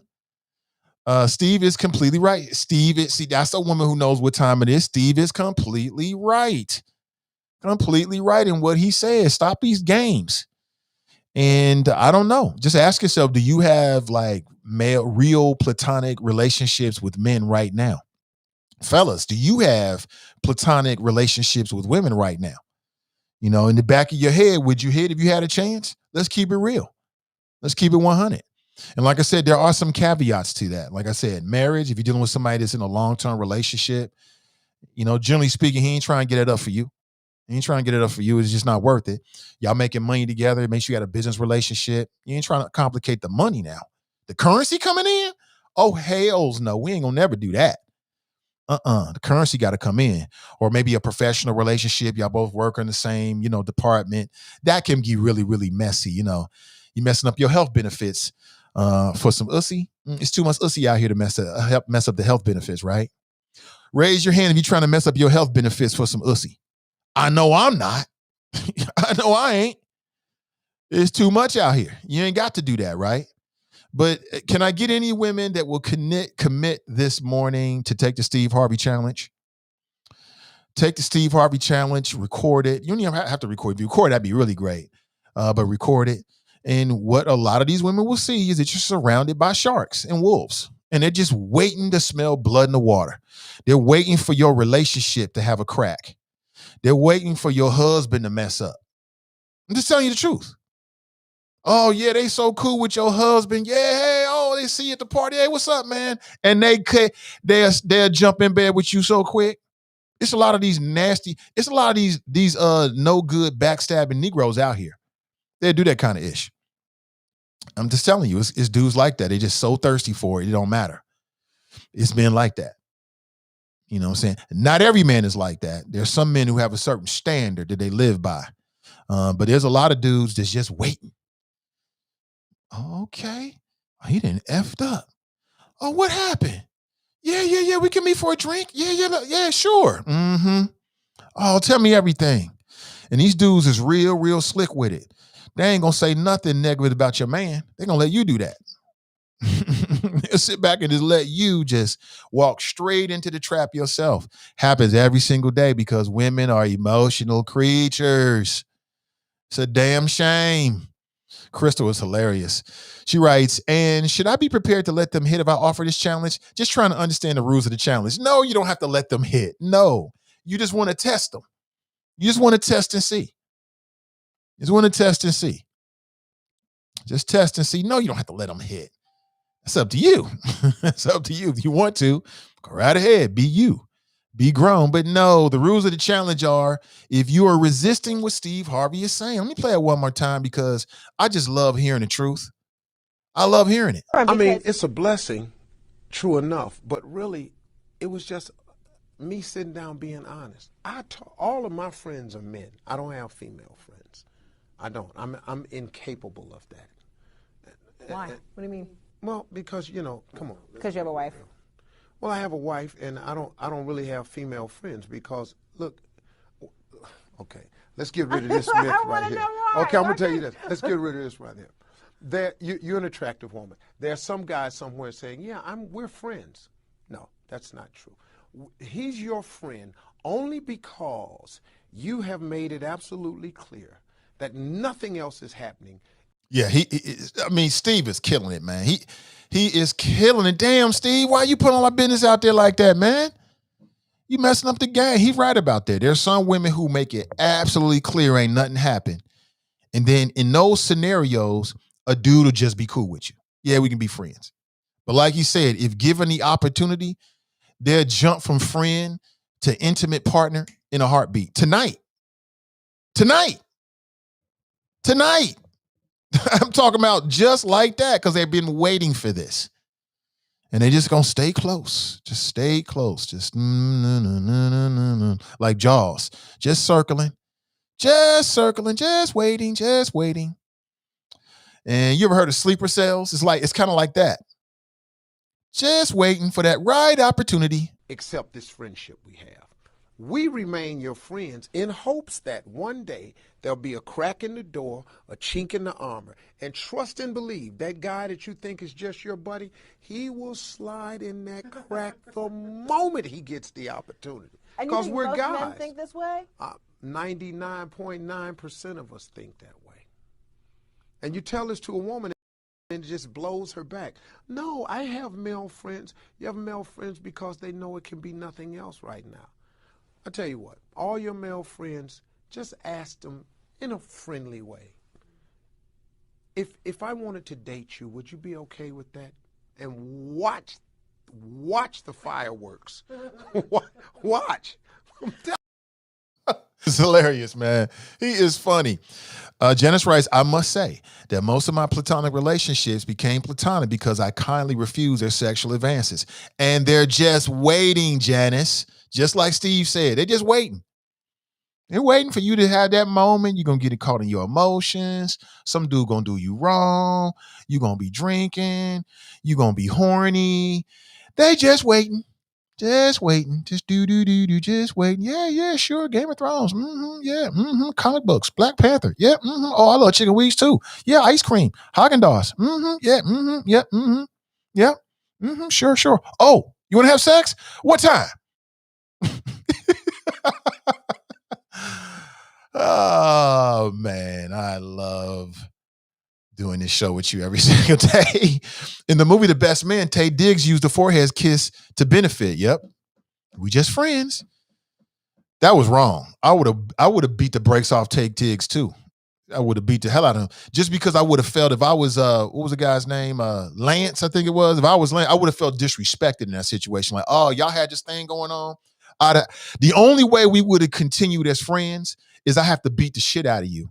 And then you know I'm not to be played with. And then we can be friends again because it's something that happened in the past, just as a man. Ain't no way. So that movie was so real. That movie was so real. We can still be cool. I mean, it happened in the past. But I'm going to put these hands on you so you know I'm not a simp. And you ain't going to never play with me again. And then we can still be cool after that. Right? What man feels any different? Exactly. Cassandra writes, morning, Nathan Ivy. Good morning to you, sis. How are you? Bill and Hillary stronger together. Draw lines, don't cross lines.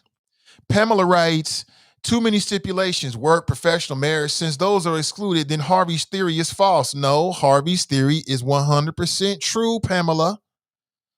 But there's caveats to any situation and there's exceptions to any rule. I'm just telling you from my perspective. You know, it's just some things that just can't be done. You know what I'm saying? That on-the-job romance stuff, I was never into that. Too messy. I get benefits here. I get dental benefits, health benefits. That's way more important than some ussy.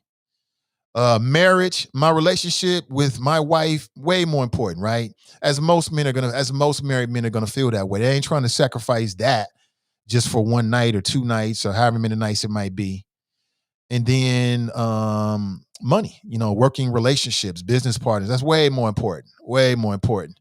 When the green coming in, or there's a prospect of green, that's always trumps the ussy. Always. Terrence writes, I want that real love that Jada and Will love. See?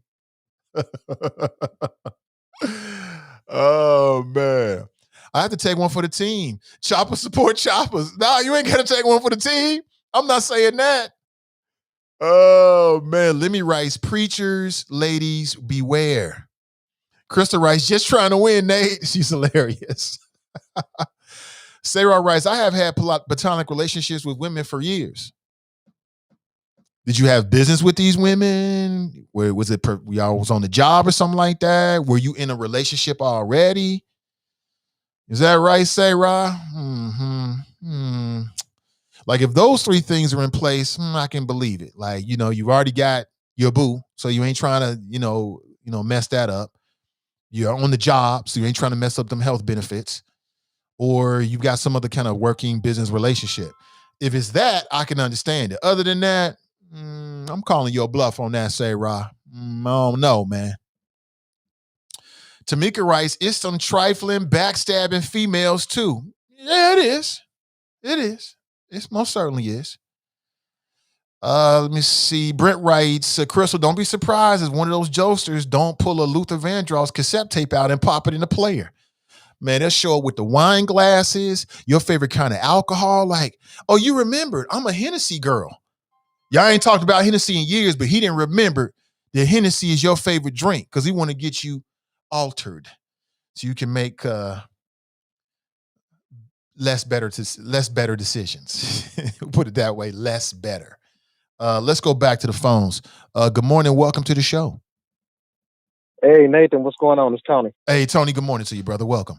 Hey, how you doing? Hey, sorry to just getting in on this. I don't want to be like John and, talk about something totally different, but, right.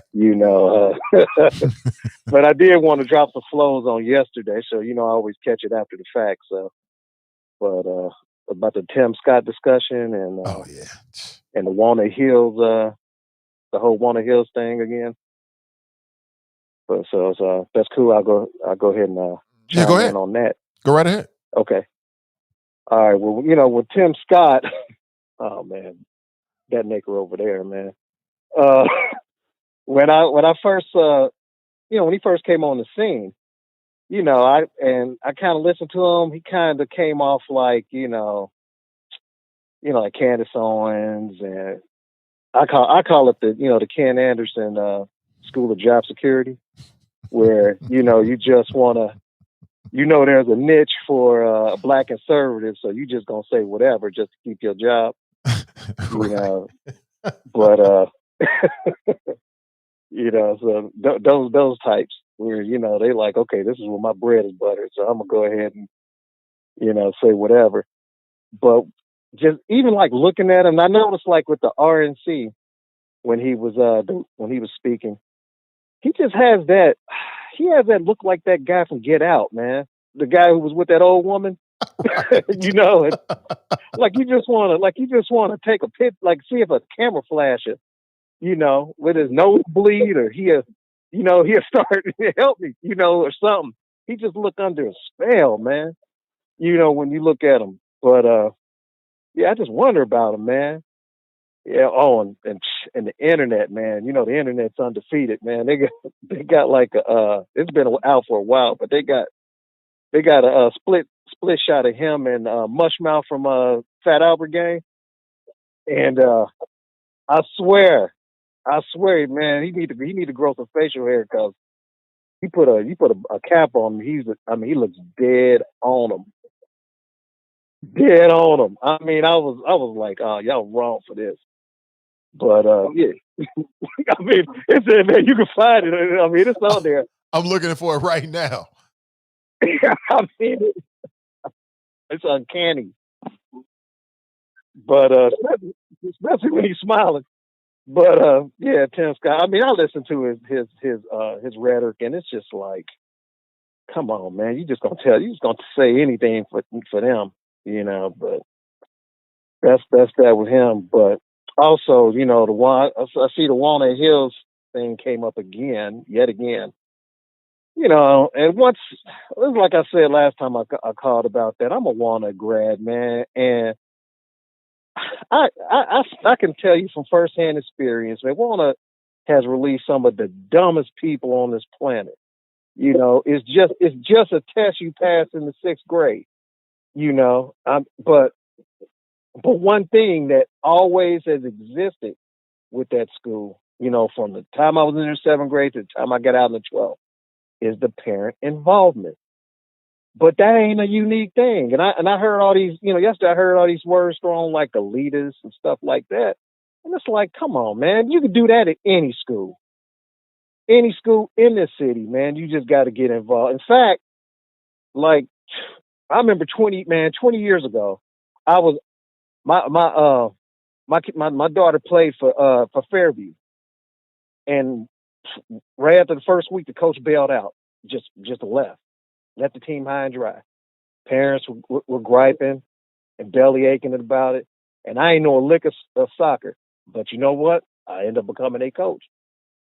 All I knew about was Pele. But it was, there was a need, and there was, it was, the kid didn't want to let the kids down. And, it ended up being one of the best experiences of my life, man. And in fact, my ex-wife was one of my assistant coaches, so we both got in, both parents got involved, and, that's what parents do. They take, they take an investment in their children. That's what it's all about. It has nothing to do with a school's reputation. It's what you put in it, man. And you fast forward to now, my 6-year-old goes to a Catholic school. We ain't Catholic, but they have a program at the school that's good for special needs children with autism. So that's why we made a leap on that. But I'm on the parent board, and this is my first time on the parent board, because he's a young black male. He's pretty much an ink spot on a piece of paper there. So it's like, okay, I want to be actively involved, because you never know when, white people dealing with your kids and now that kind of thing. So I want to know firsthand, like, okay, what kind of moves do they make, especially, with what's going on with, and I'm learning the ropes as I go. I'm learning, the meetings hasn't been that often because of COVID, but I'll take part in it and stuff like that. And especially when the situation with, when everybody was, deciding when the kids are going to go back to school and stuff like that, I put my 2 cents in and stuff. And, I took part in the process. That's what you do. That's what parents do. You invest in your kids. You become a part in what they're doing. You don't say, well, why ain't this school doing that? Why ain't this school? No. If you at a certain school, then get involved with that school. Yeah. So, like I said, man, I always hear about people talking about, Walnut and getting on the parents and stuff, but you can do that anywhere. So just do it. Just get involved. And one good thing I did like that you hit me to listening to you yesterday, I didn't know about, like, getting their file, which I'm definitely gonna start doing that. I never even thought about that. And that kind of, to me, that's what makes it great about this platform. Back in, for years, Lincoln Ware Show was like the only outlet we had to, really get black issues off, or to speak our mind about stuff, or anything. Now with being digital and everything, and podcasts and the Nathan Ivey Show and all the shows on Cincinnati Digital Media. Now you have all these outlets. That's why, that's why you got school board members, losing sleep now, because they've been called out. Yeah, I mean that's the power of this platform. So it's like use it. So if your child's school isn't performing up to snuff or performing the way you want to perform, call them out. Get on get on your show. Get on one of the other shows and put them on blast for free.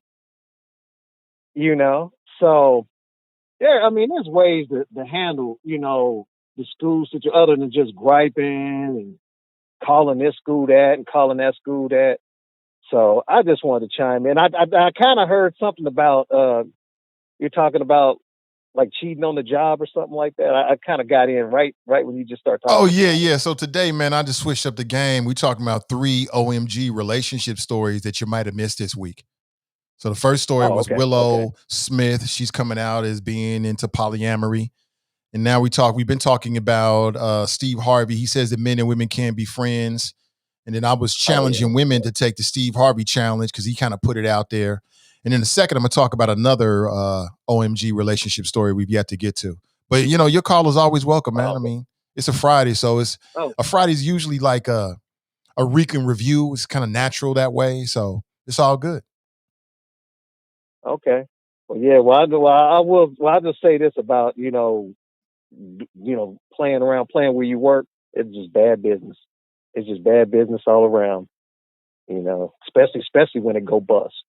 When it go bust, boy, that's all I'm gonna say about that. But all right, man. Have a good weekend. Salute to the choppers, and I'll holler at you later. Most def. Thanks for the call. That's Tony chiming in. All right. Yeah, it gets messy on that. On the job ish, it gets messy. And then it depends. Are you like, is it two people that are like on especially if you're talking about a subordinate? That's the dumbest thing you can ever do as a man, even before Me Too. You definitely don't want to mess around with somebody that's, let's say you're a manager, director, or whatever it might be. You definitely don't want to do nothing like that. All you're going to do is set yourself up for a big fall. It's just have some damn self-control, Tavis Smiley. That's how Tavis got in trouble. I mean, he was on top of the world, man. He was on top of the world. We on top of the world, Tavis. We on top of the world. Arms out in the Titanic. And then, he scuttled his own ship, basically. Messing around with women that is under his department. Just, I don't give a damn what they look like. It don't matter, man. Have some damn self-control, man. You're Tavis Smiley. You can get women anywhere. You want to date the women that work for you at PBS. Stupid. Just dumb. Irresponsible. I don't got no respect for it because you didn't have to go out like that, Tavis. But that office romance-ish, people do it all the time because it's kind of natural. It's where you are a lot. I don't recommend it. Just resist the temptations. And I know it. Some of these women can just make it very difficult on a brother. They just keep shooting a shot at you, shooting your shot at you, and eventually that testosterone gonna take, that male ego gonna take over. Like, wait a minute, I got to knock this down. I get it. I understand, but it ain't worth it. Because then, what if somebody gets a promotion? Now it's unequal now. Now your promotion's in damage or in jeopardy. You don't want to do that. But again, can I get one woman? Brent writes, Nate, you are so wrong. I'm on the floor, mush mouth. He is wrong for that, man. Look at this. And then look at this. And now look at this. And now look at this. I see similarities. Stop lying. You know they look similar. If Tim Scott putting those hats on, boy, he look just like him. We just having fun with Tim. I ain't got nothing to do with no policy or nothing. It's ad hominem, I know. I typically don't do that, but it is what it is. Akeem writes, play Biz Markie, just a friend, right? It's all, yep, I forgot about you, right. And again, that's the reason why married men and like, if you got a wife and she says she got all these male friends, most men are naturally suspicious, like, friends? Sure you are. These Negroes just waiting for me to mess up because we already know how it is. Crystal writes, polyamory? Yes, Willow is polyamorous. She came out on the latest episode of the Red Table Talk with her mother and her grandmother. and wish her the best. Oh my, Willow love trains. That's not what the hell with this train? No, that's not. Polyamory just means that she can have emotional feelings for more than one person at the same time. You know, you go on Instagram and type in black polyamory. Man, they got Instagram pages with 30, 40, 50, 80,000 followers. Man, this is like a whole thing now. This ain't no small thing. It's like a whole thing where it's like, you know, one man, two women, or two men and a woman, and they just all love each other or something like that. I mean, you know, it may not be for you or I, but if it works for them, I say more power to you. As long as you ain't raping nobody, you ain't doing no Bill Cosby, no Darren Sharper, you ain't doing no R. Kelly, you ain't doing no, I want to throw Michael Jackson in, but we don't have the evidence, so I just leave with those three. You ain't doing no Darren Sharper, who, you know, he's a former NFL player who is in jail right now because he was slipping date rape drugs into women's drinks. I ain't got no respect for a man that would do something like that. What? You're Darren Sharper. The hell? Just shoot your shot. You ain't doing no Bill Cosby. And you ain't doing no R. Kelly with no underage people. If grown folks do what they do, who am I to say anything?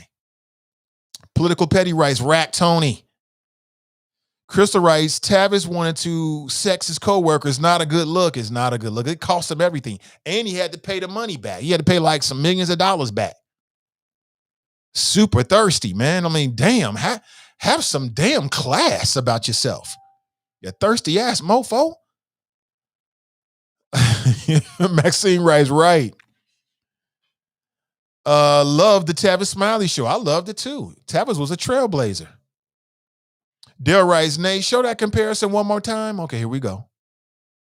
And this is Tim Scott. And this is Mushmouth. And this is Tim Scott. And this is Mushmouth. Yep, I see similarities. Long lost cousins or something. Willow is like the big love politician in Cincinnati. I can't remember his name. The big love politician? Big love politician. I'm not sure who that is. Brent writes, Nate, you are right. Women with a lot of male friends is like a bunch of dudes on the bench waiting to get in the game. Put me in, coach. That's all it is. In most cases, that's all it is. In most cases, it all is. Then, ladies, if anybody's resisting it, take the Steve Harvey challenge this morning. If you got platonic friends, just ask them, like, you know, if I was into something a little bit more you wanted to date, would you be into it?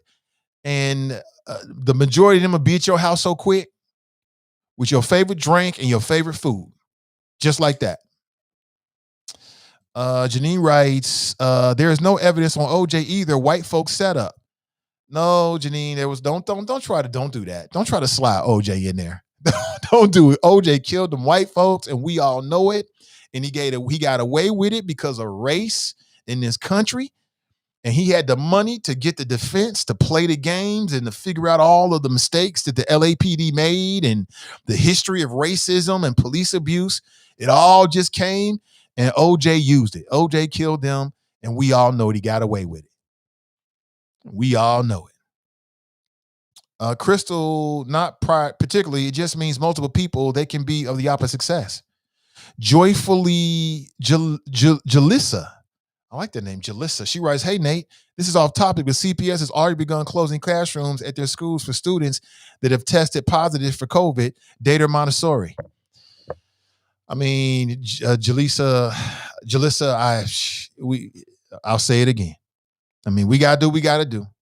Some of us made the decision for our kids to go back. We are where we are. It's unfortunate. It's sad that the majority of school board members cared more about their own personal agendas than they did caring about the overall safety and well-being of the students. And during the pandemic, many of these men and women, the majority of them, 4 of them, decided to send our kids back, while even in their own personal lives, they're quarantining on different levels. The smartest thing that CPS could have done, the school board could have done, was to remain virtual until the next year. That would have been the smartest thing. But here in Cincinnati, we don't already always do the smartest thing. We don't always do the smartest thing. And many of them made that decision because they know they probably going to get reelected. They know they're going to get, all they got to do is play the game with the Democrats and make sure they curry favor to their political party. They got name recognition. Many of them will probably get reelected again because they got name recognition. The party's going to get behind them. Shame on the political parties. They should do a very good job. I'm talking about the Democrats, the charter rights, and whoever else. They should do a better job of vetting even incumbents. You don't have to give them an endorsement again just because they're already on council or already on the school board, but that's probably what's going to happen. And it is what it is. I was on Carolyn Jones' Twitter page, and she reposted all these pictures with her standing with these Democrats because she know the game. Long as she stay good with the Democrats, they're going to give her another endorsement, and with name recognition, she's going to get reelected again. And we already know it. Same thing with Pam Bowers, and same thing with Ryan Messer, same thing with Melanie Bates. We already know.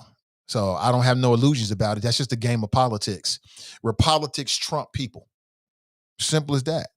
Am I clear on that? I think so.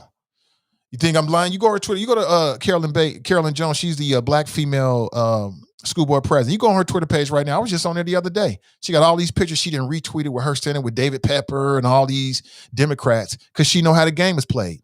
Keep the Democrats happy. Get them to get on board with another and I don't even think she's up for re-election. I think she's up for re-election in like 3 or 4 years. But she know how the game is played. All of them do. They don't give a damn. They know who to keep happy. As long as they keep the right people happy here, then they know they'll probably get reelected because most people, it's about to be sunny. Oh my God, the summertime.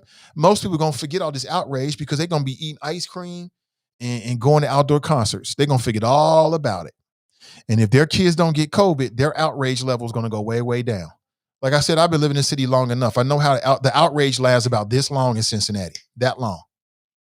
And then it's on to the next thing. And these school board members made these decisions because they already know it. Same thing with Melanie Bates.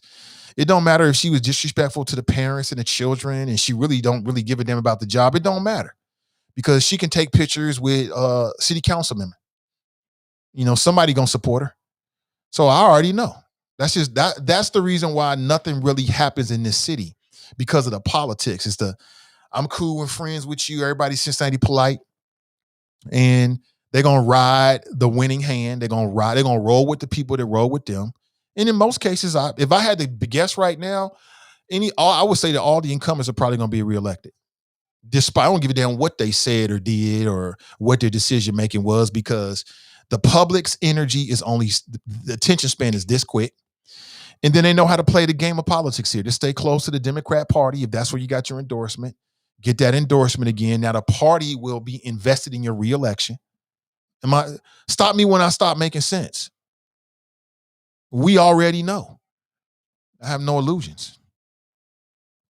We already know. Fame writes, Darren Sharper. Yeah, Darren Sharper. She writes, it was Jeff Pastor. I mean, I don't know. Kamala writes, the Cincinnati politician did come out as polyamorous. we know it was Jeff. And I was like, Jeff, he was taking pictures of videos of him working out with his brand new Wakanda Forever tattoos and shit. I'm like, man, why you doing this, man? Who you doing this for? And I'm going to be honest with you, and I ain't trying to because I never talk about another man's business. I don't care what I see. That's your business. I ain't seen nothing. I don't know nothing. Don't ask me no questions because the answer is I don't know nothing. But as a man, when I see another man posting photographs of his videos, working out with his shirt off, I think he must be trying to attract the attentions of a woman. That's what I think. I'm just be honest with you. I'm like, this is not in the job description. Why are you showing me your chest tattoos? Running up the steps at UC. He's a maniac. I don't need to see all that, councilman. I don't need to see all of that. Get your ass down to City Hall and get us some equity policy intangibles, Jeff. I don't give a damn about your I'm working on my pecs and working on my back muscles. I'm sure there's some woman out there that cares about that, but I don't. Not one bit. Oh my God. I'm having way too much fun. Way too much fun. Should be illegal. Sister V writes, not sure I want to take the Harvey challenge because I don't think I want to know. Just knowing might mess up the friendship. That's real, Sister V. That's real. Can I get some ladies to agree to take the Steve Harvey challenge? Or if you're not willing to, you got to admit that what Steve Harvey said is true. Can't have it both ways. Terry writes, I wonder if Tim would consider the Mushmouth side by side his first racist encounter. What? What? Elijah writes, can we trade Tim Scott for Maury Povich? I don't want Maury Povich. I don't want no Maury Povich. You're funny for that. I would trade Tim Scott for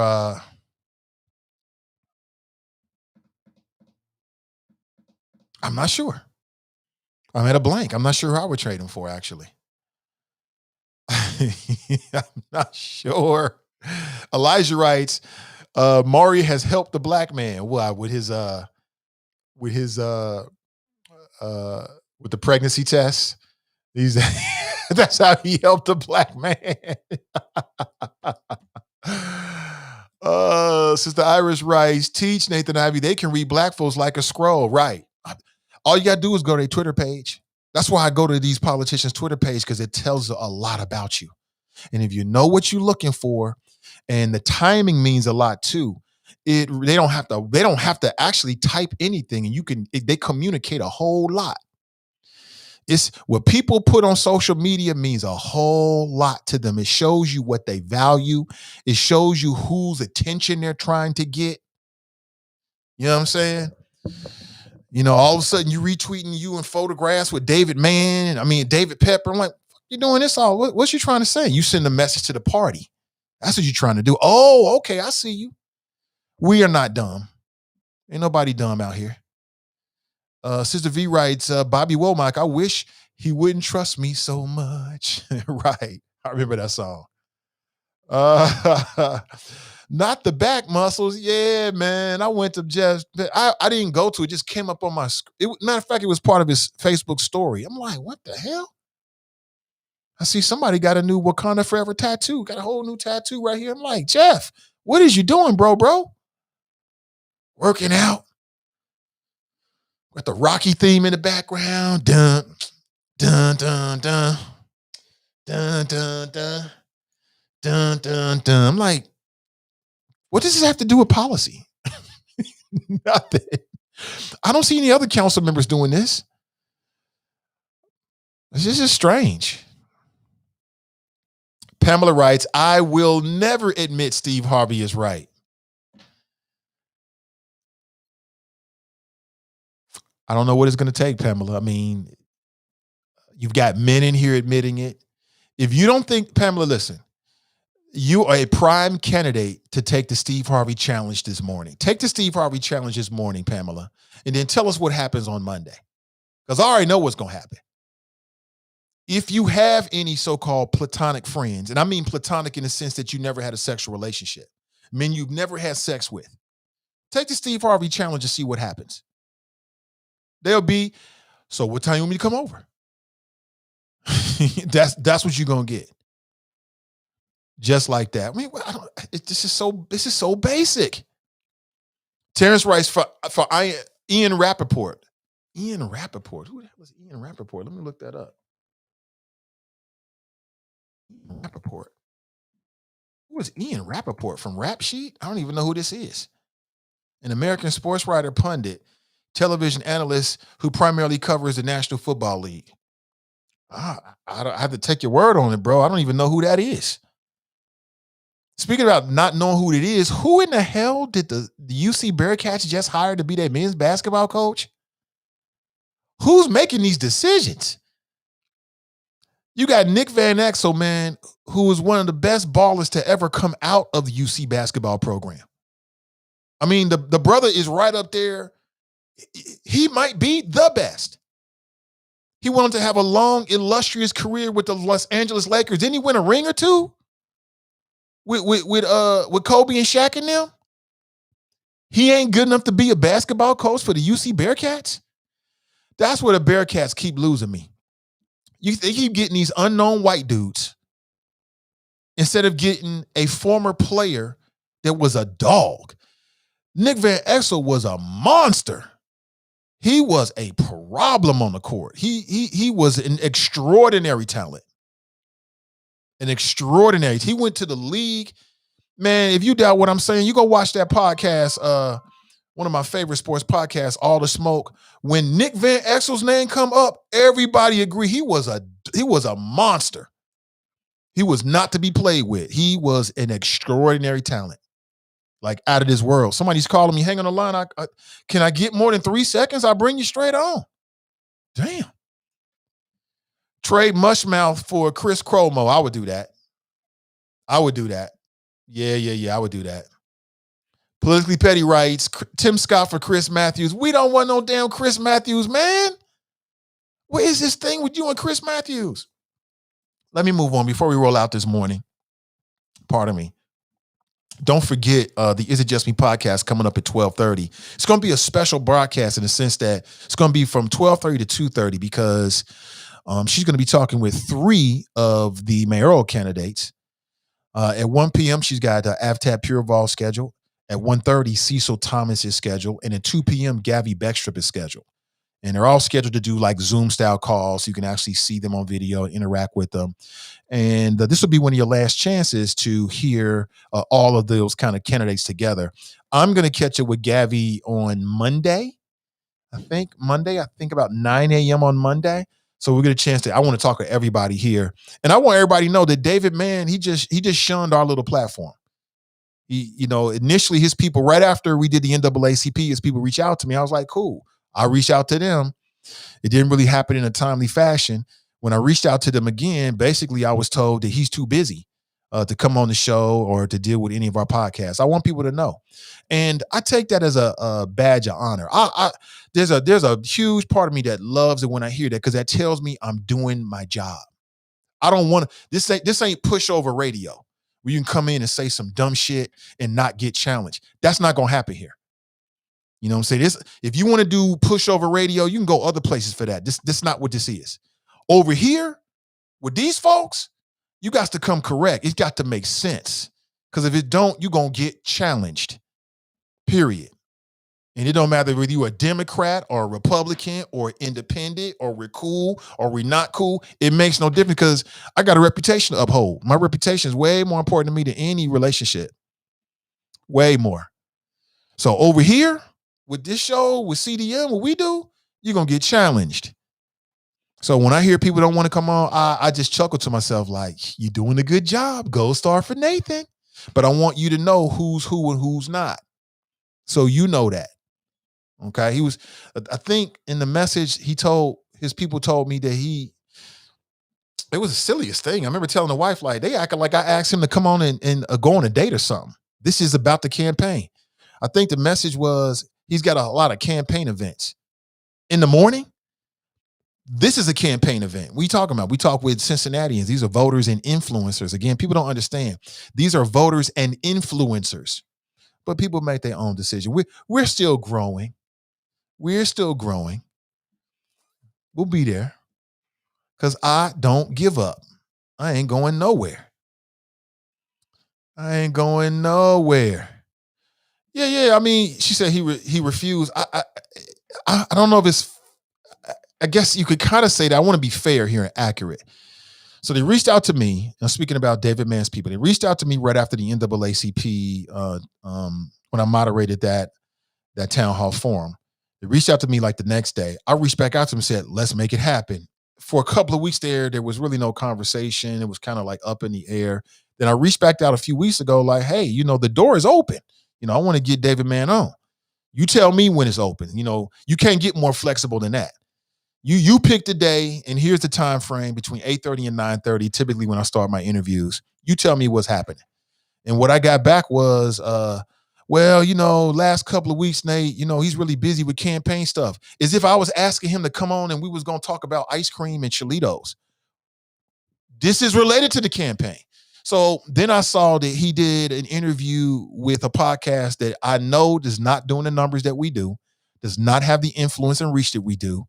He did an interview with the the Table One podcast. I think that's Pete Witt or something like that, which I support that, man. I hope he does a great job. I'm glad to see people are doing podcasting. But I'm like, wait a minute. Wait. So this show, I already know the numbers that we do and who we reach on a regular basis from this Facebook page. We ain't even talking about the audio, which is into the several thousands every single day. That's why I keep saying I can never abandon the audio feed because there's just too many people there that listen and download the show. And I know they ain't doing them kind of numbers, but you'd rather go on that show with him than come on with us. And the way I took it is, this is a briar's patch. This can be a rough ride. Because I'll sit here for an hour and ask you the same question over and over again, if that's what it takes. Other people, they want to be nice and polite and let you get away with some dumb ish, but I don't have to do that. So we're not doing that.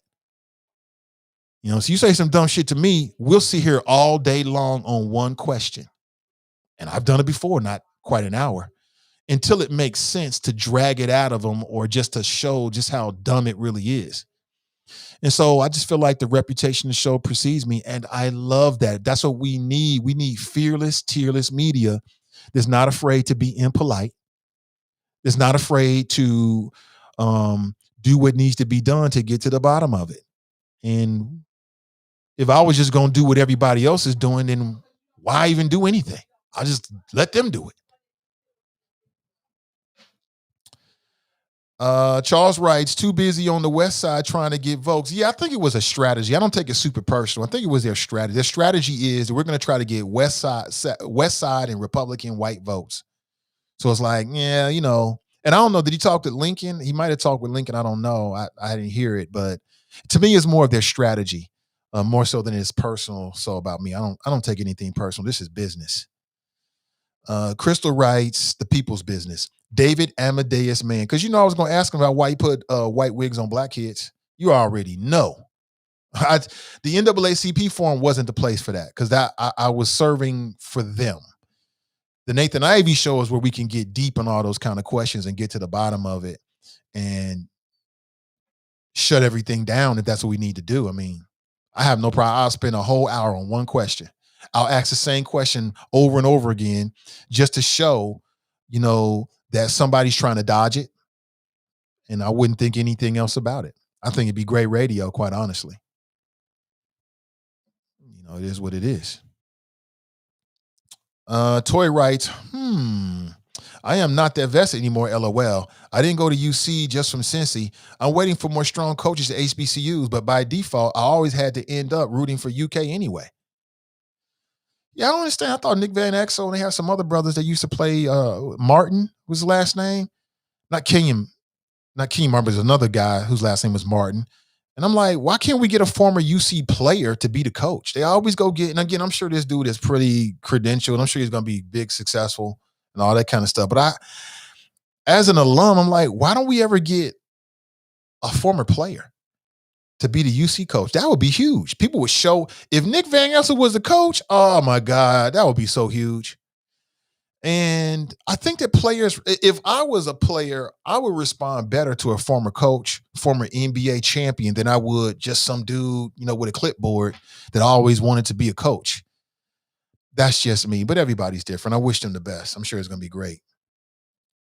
Crystal writes, he knows you're going to ask about those white wigs on black kids. I would. It probably was going to be my first question, to be honest with you. Yeah, I probably was gonna be because and the reason why is because it still bothers me. I don't understand it. Eric Martin, yeah, brother Eric Martin. Yeah, he was a dope player too, man. UC has some great players. Top of the list to me has to be Kenyon Martin, who was just a dog, man. I mean, I just enjoyed watching that brother play in the NBA. He was fierce and he was super skilled. And he played on some really good teams. Him and Jason Kidd, remember the Nets? They went to the championship like twice, like back to back. Him and Richard Jefferson, he was jumping out the gym, man. Oh, just great. And then Nick the Quick Van Exel. Nick the Quick Van Exel was an extraordinary talent. I remember I just playing pickup games with some of the college dudes back in the day. Got on the court with his brother, man. And I'll say it again. He catched the rebound. This man was faster with a basketball than I was running top speed without a basketball. It was the freak, and I was in tip-top shape. Just blew my mind. That brother was on another level. He was on another level with his skills, and that's the reason why he made it to the NBA and I think he had a decent career. I think he had a pretty good career. Just an amazing talent. It blew my mind. Like, got the rebound. He landed up before I'm at half court. I'm running top speed, and he got a basketball in his hand in full control. That's just amazing talent right there. You just not, it's not something you can just practice. It comes with a lot of practice, but that's just a natural talent. He was just a born natural athlete with a basketball. Just amazing. Just amazing. Just absolutely amazing talent, man. Amazing talent. Let me write. My son loved Kenyon Martin. Kenyon Martin's on my wish list of interviews. I love the interview. You know, I think I'll put more behind that and try to see if I can get that brother on. I know he's doing a podcast too. Just to talk about some of his NBA stories and just what it was like. His son is now in the NBA. No, he's not in the NBA, but he's in that track to go to the NBA. And Kenyon Martin was a number one draft pick. He was a number one draft pick. That brother was amazing. Amazing talent. Amazing talent. Daryl writes, oh, Nick was the man. Nick was the man. He was the man. Billy writes, don't leave out the helicopter, Melvin Levitt. Melvin Levitt was a hell of a talent. I wish the brother for him was a little bit taller. If he had like 3-4 more inches, he would have definitely made it to the league and stuck in the league. I think he did make it. He just wasn't tall enough for what he brought to the table. But the helicopter, I spent many a night over at the was it Fifth Third Arena, just watching him just oop on cats. Just amazing talent. He was just a little bit too short. I think he was like 6'4", 5. You know what I'm saying? If he was like 6'9", 6'10", he would have been a lock. He would have been a lock. Fame writes, Kenyon Martin Jr. is currently in NBA. Is he? You sure about that? Let me look that up. Hold on. I was supposed to receive a call this morning. You know, things happen. I was supposed to receive a call this morning.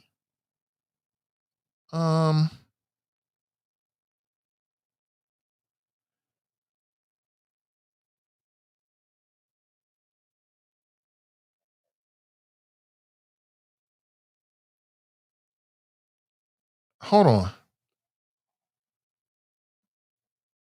Hold on, let me send this message real quick. Yeah. I sent the information out. Maybe she didn't receive it.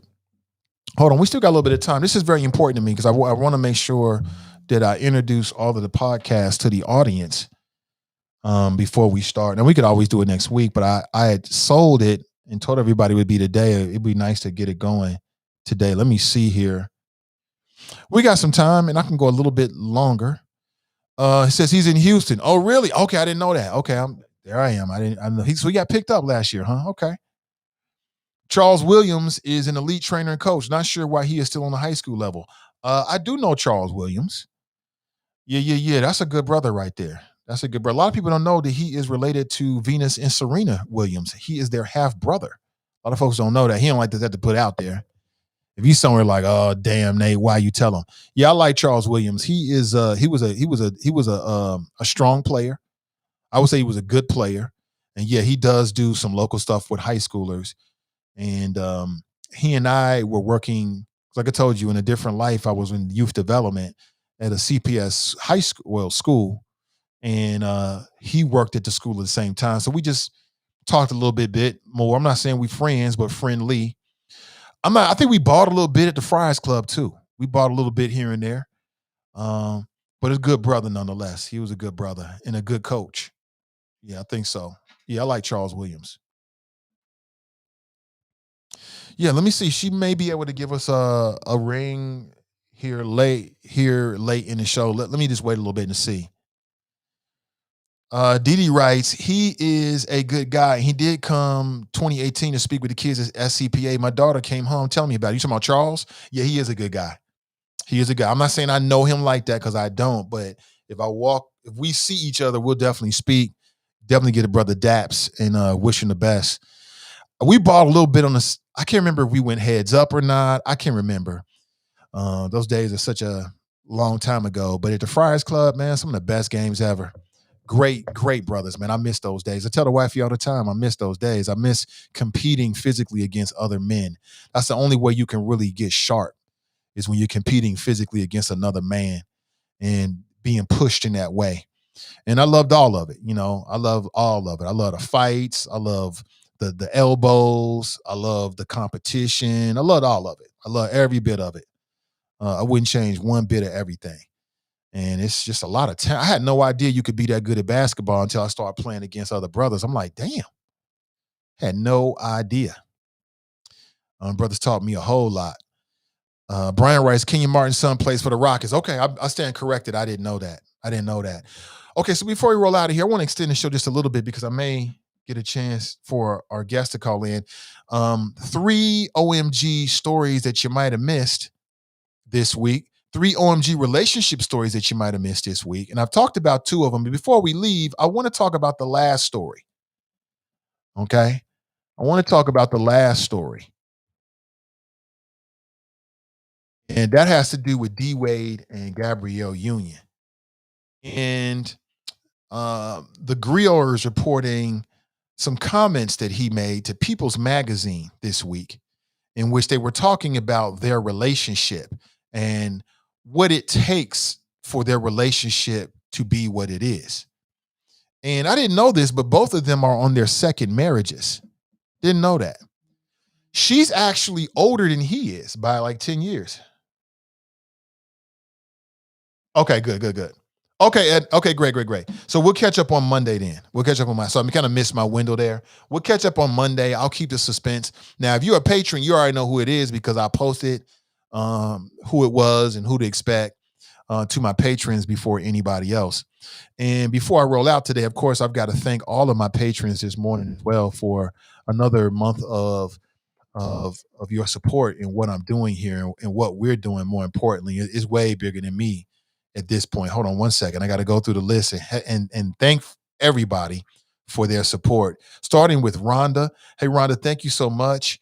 Frankie, Tanika, Kush, Charles, Michelle, James, Monique, Bobby, Brandon, Gerald, Kelly, Omar, Felisa, Mason, Jared, Marcia, Brian, Sean, Jesse, Ashley, Daryl, K Works, D Wizzle, Tracy, Cassandra, Buzilia, Pat, Lee, Cinnamon, Zola, Ray and Renee, Dee Dee, Rachel, Tony, Glenn, Letty, Jerome, Asia, James, Christy, and Gregory. Thank you so much for becoming a patron. I really appreciate your support. And again, every dollar goes right back into what we're doing. I'm doing exactly what I told you I would do. I'm doing exactly what I told you I would do. I told you we're going to build independent media, independent Black media in the city and beyond.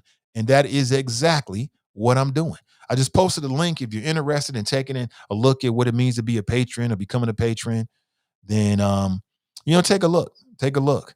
I appreciate you in advance. Thank you so much. So let me get back to this. So D Wade did an interview. They're on the cover of People Magazine.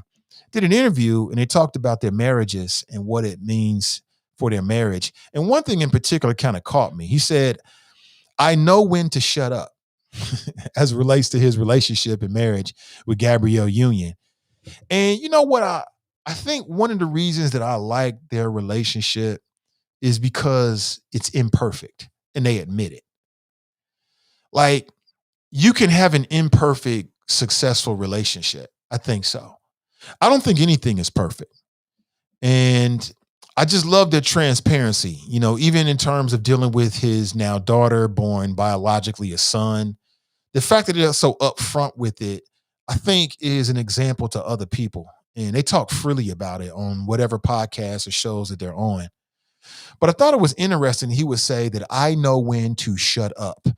And I thought about that in terms of my own relationship. I think as a man with testosterone and ego and all that kind of stuff, I think it's more important to listen than it is to talk in some cases. I think it's very, very important. That's how I took what he said. You know, I don't think that a good relationship means that everything has to be spoken on per se. I think it's about timing. I think it's all about timing. And I just thought it was really interesting that she is older than him by like 10 years, like 9 years. She's 48, he's 39. I thought it was very, very interesting. You know, so she's older. She probably has that wisdom. They say that women are more mature than men. Generally speaking, that's true. Quote, it's about learning each other, learning what she wants for her life and for her career and trying to support all of those things. I agree with that 100%. Like, I think, like, it's two things that you can really do that's good for a marriage, in my humble opinion. You can take this for whatever it is. One is making sure that before you get married, that you take care of yourself first. That's the number one thing you can give to a potential spouse is a healthy you. That's the number one thing you can do.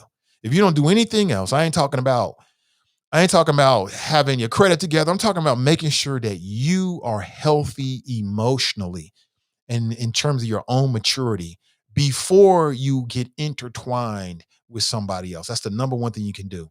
And then once you get married, I think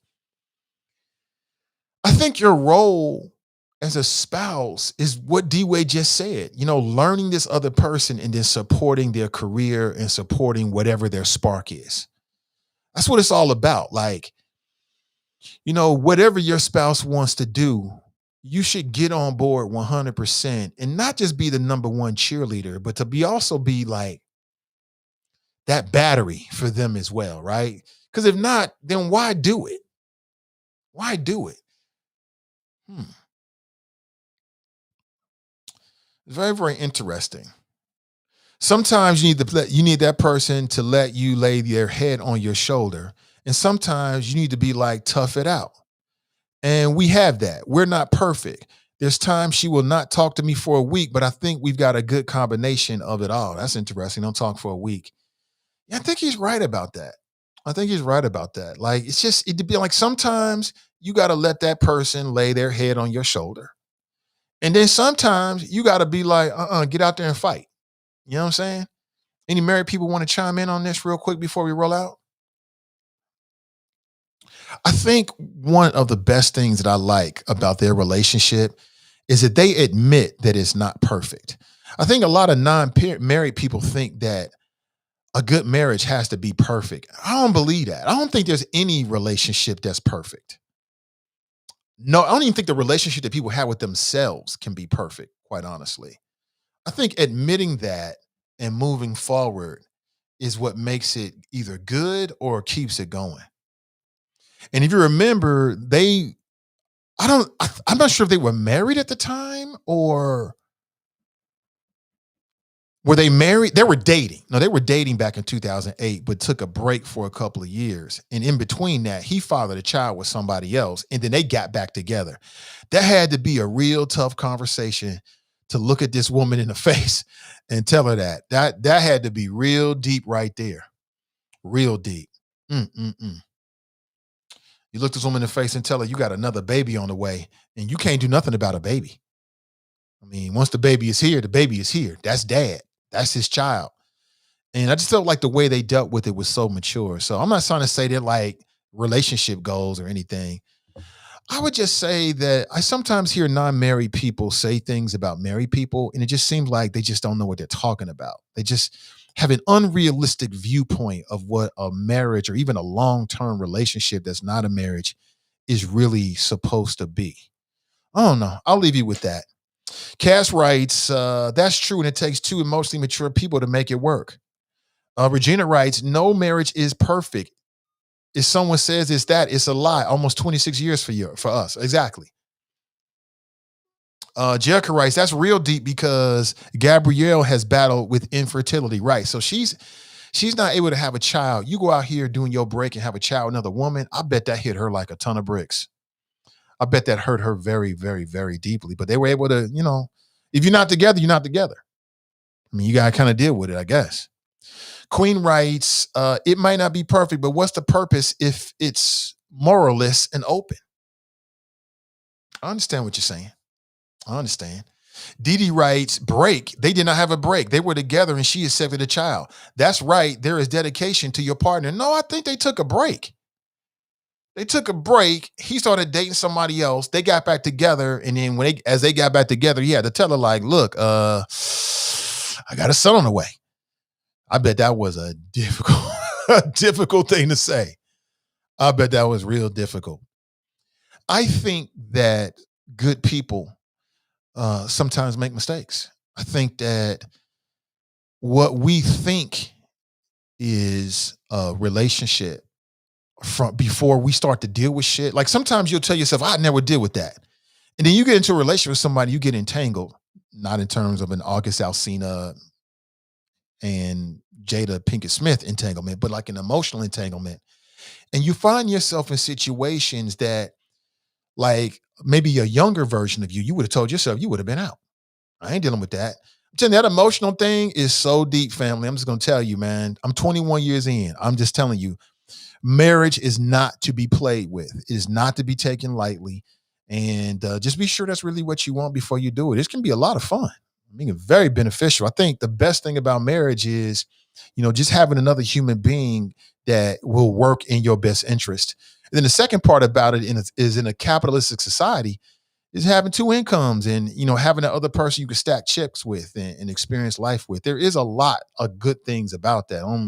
In any way want to come across like it's a negative thing, because why would you do it? Let me see. Anthony writes, Will and Jada are pretty much open and transparent. They appear to be. Anthony writes, Nate, you leave us one-time payment people out, bro. No, I didn't, man. I'm on, let me see here. I post it from time to time, but I don't want to go too far. Well, there it is right there. If you want to make a one-time donation, I'm on PayPal. I'm on Cash App, Nathan Ivy Show. Nathan Ivy Show, and I welcome it 100%. It all goes right back into what we build in here. And I appreciate you in advance. Where are we at? 10:07 a.m.? All right, so I'm out, family. I got to make this move. Let me remind you of the Is It Just Me podcast coming up today, over the weekend. On Sunday, you've got the Melanin Insights podcast with Britt and Cass. That show is just gaining more and more momentum. They're doing a great job. And you can check out their podcast on our page. They have a page on Facebook as well that I would invite you to go to, like it, connect with them directly. A Melanin Insights podcast. That'll be on Sunday at 5:30 p.m. They always have dope, interesting topics for the podcast. Two Black women from their own authentic Melanin Insights. And I like that they say insighters. You become an insighter. I like that. So check them out on Sunday. When you see the promo go up, please like and share, because we want to grow the podcast. We want each podcast. I mean, my personal goal, I say it quite freely, is I want every podcast to do way big. I want their numbers to be way bigger than mine. That would be success for me, way, way bigger. And I think it's possible with each and every podcast that we do, but we need your help. So check them out, interact. They take phone calls on Sunday at 5:30. And then it's been a minute, but she has some things she had to deal with. But Midday Juice is coming back next week as well. I know you love Ask Ashley. I love Ask Ashley. She is so talented, so funny. She is hilarious. And she talks about that juice.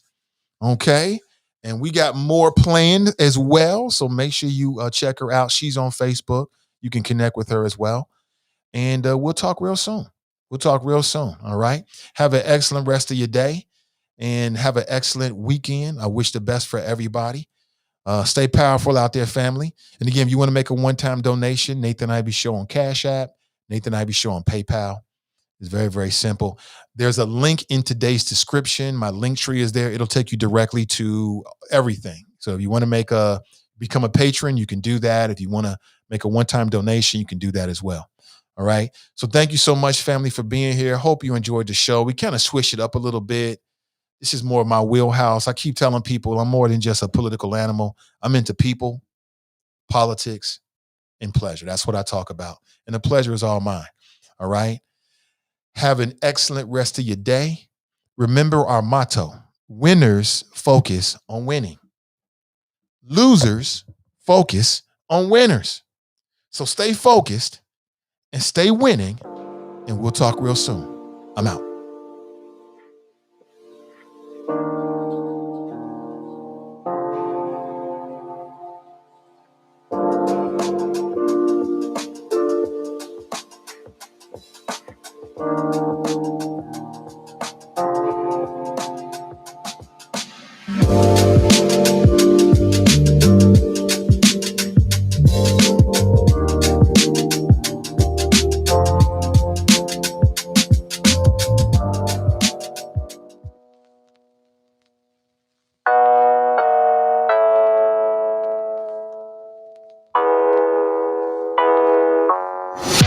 Why don't you get it by now?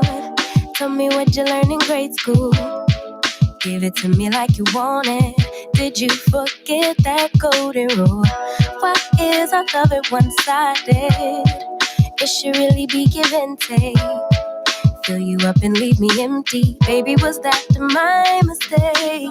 Covering these feelings, going through changes. I'm just so mad right now, I can't even think straight. So I'ma just tweet it and delete it, knowing you won't read it before we get too far away. I need to clear my mind. I'd rather just tweet it and delete it before we cross the line and we reach a point we can't rewind. Rewind, rewind, rewind. Tell me what choice I have now. I just wanna get it right with you. But if we try to talk about it, our history says we'll just argue. And I know you're gonna act a fool, and then no one could tell the difference between me and you, babe. Watching from a distance, hiding these feelings, going through changes. I'm just so mad, but now it's at my own expense. So I'ma just tweet it and delete it, knowing you won't read it before we get too far away. I need to clear my mind. I'd rather just tweet it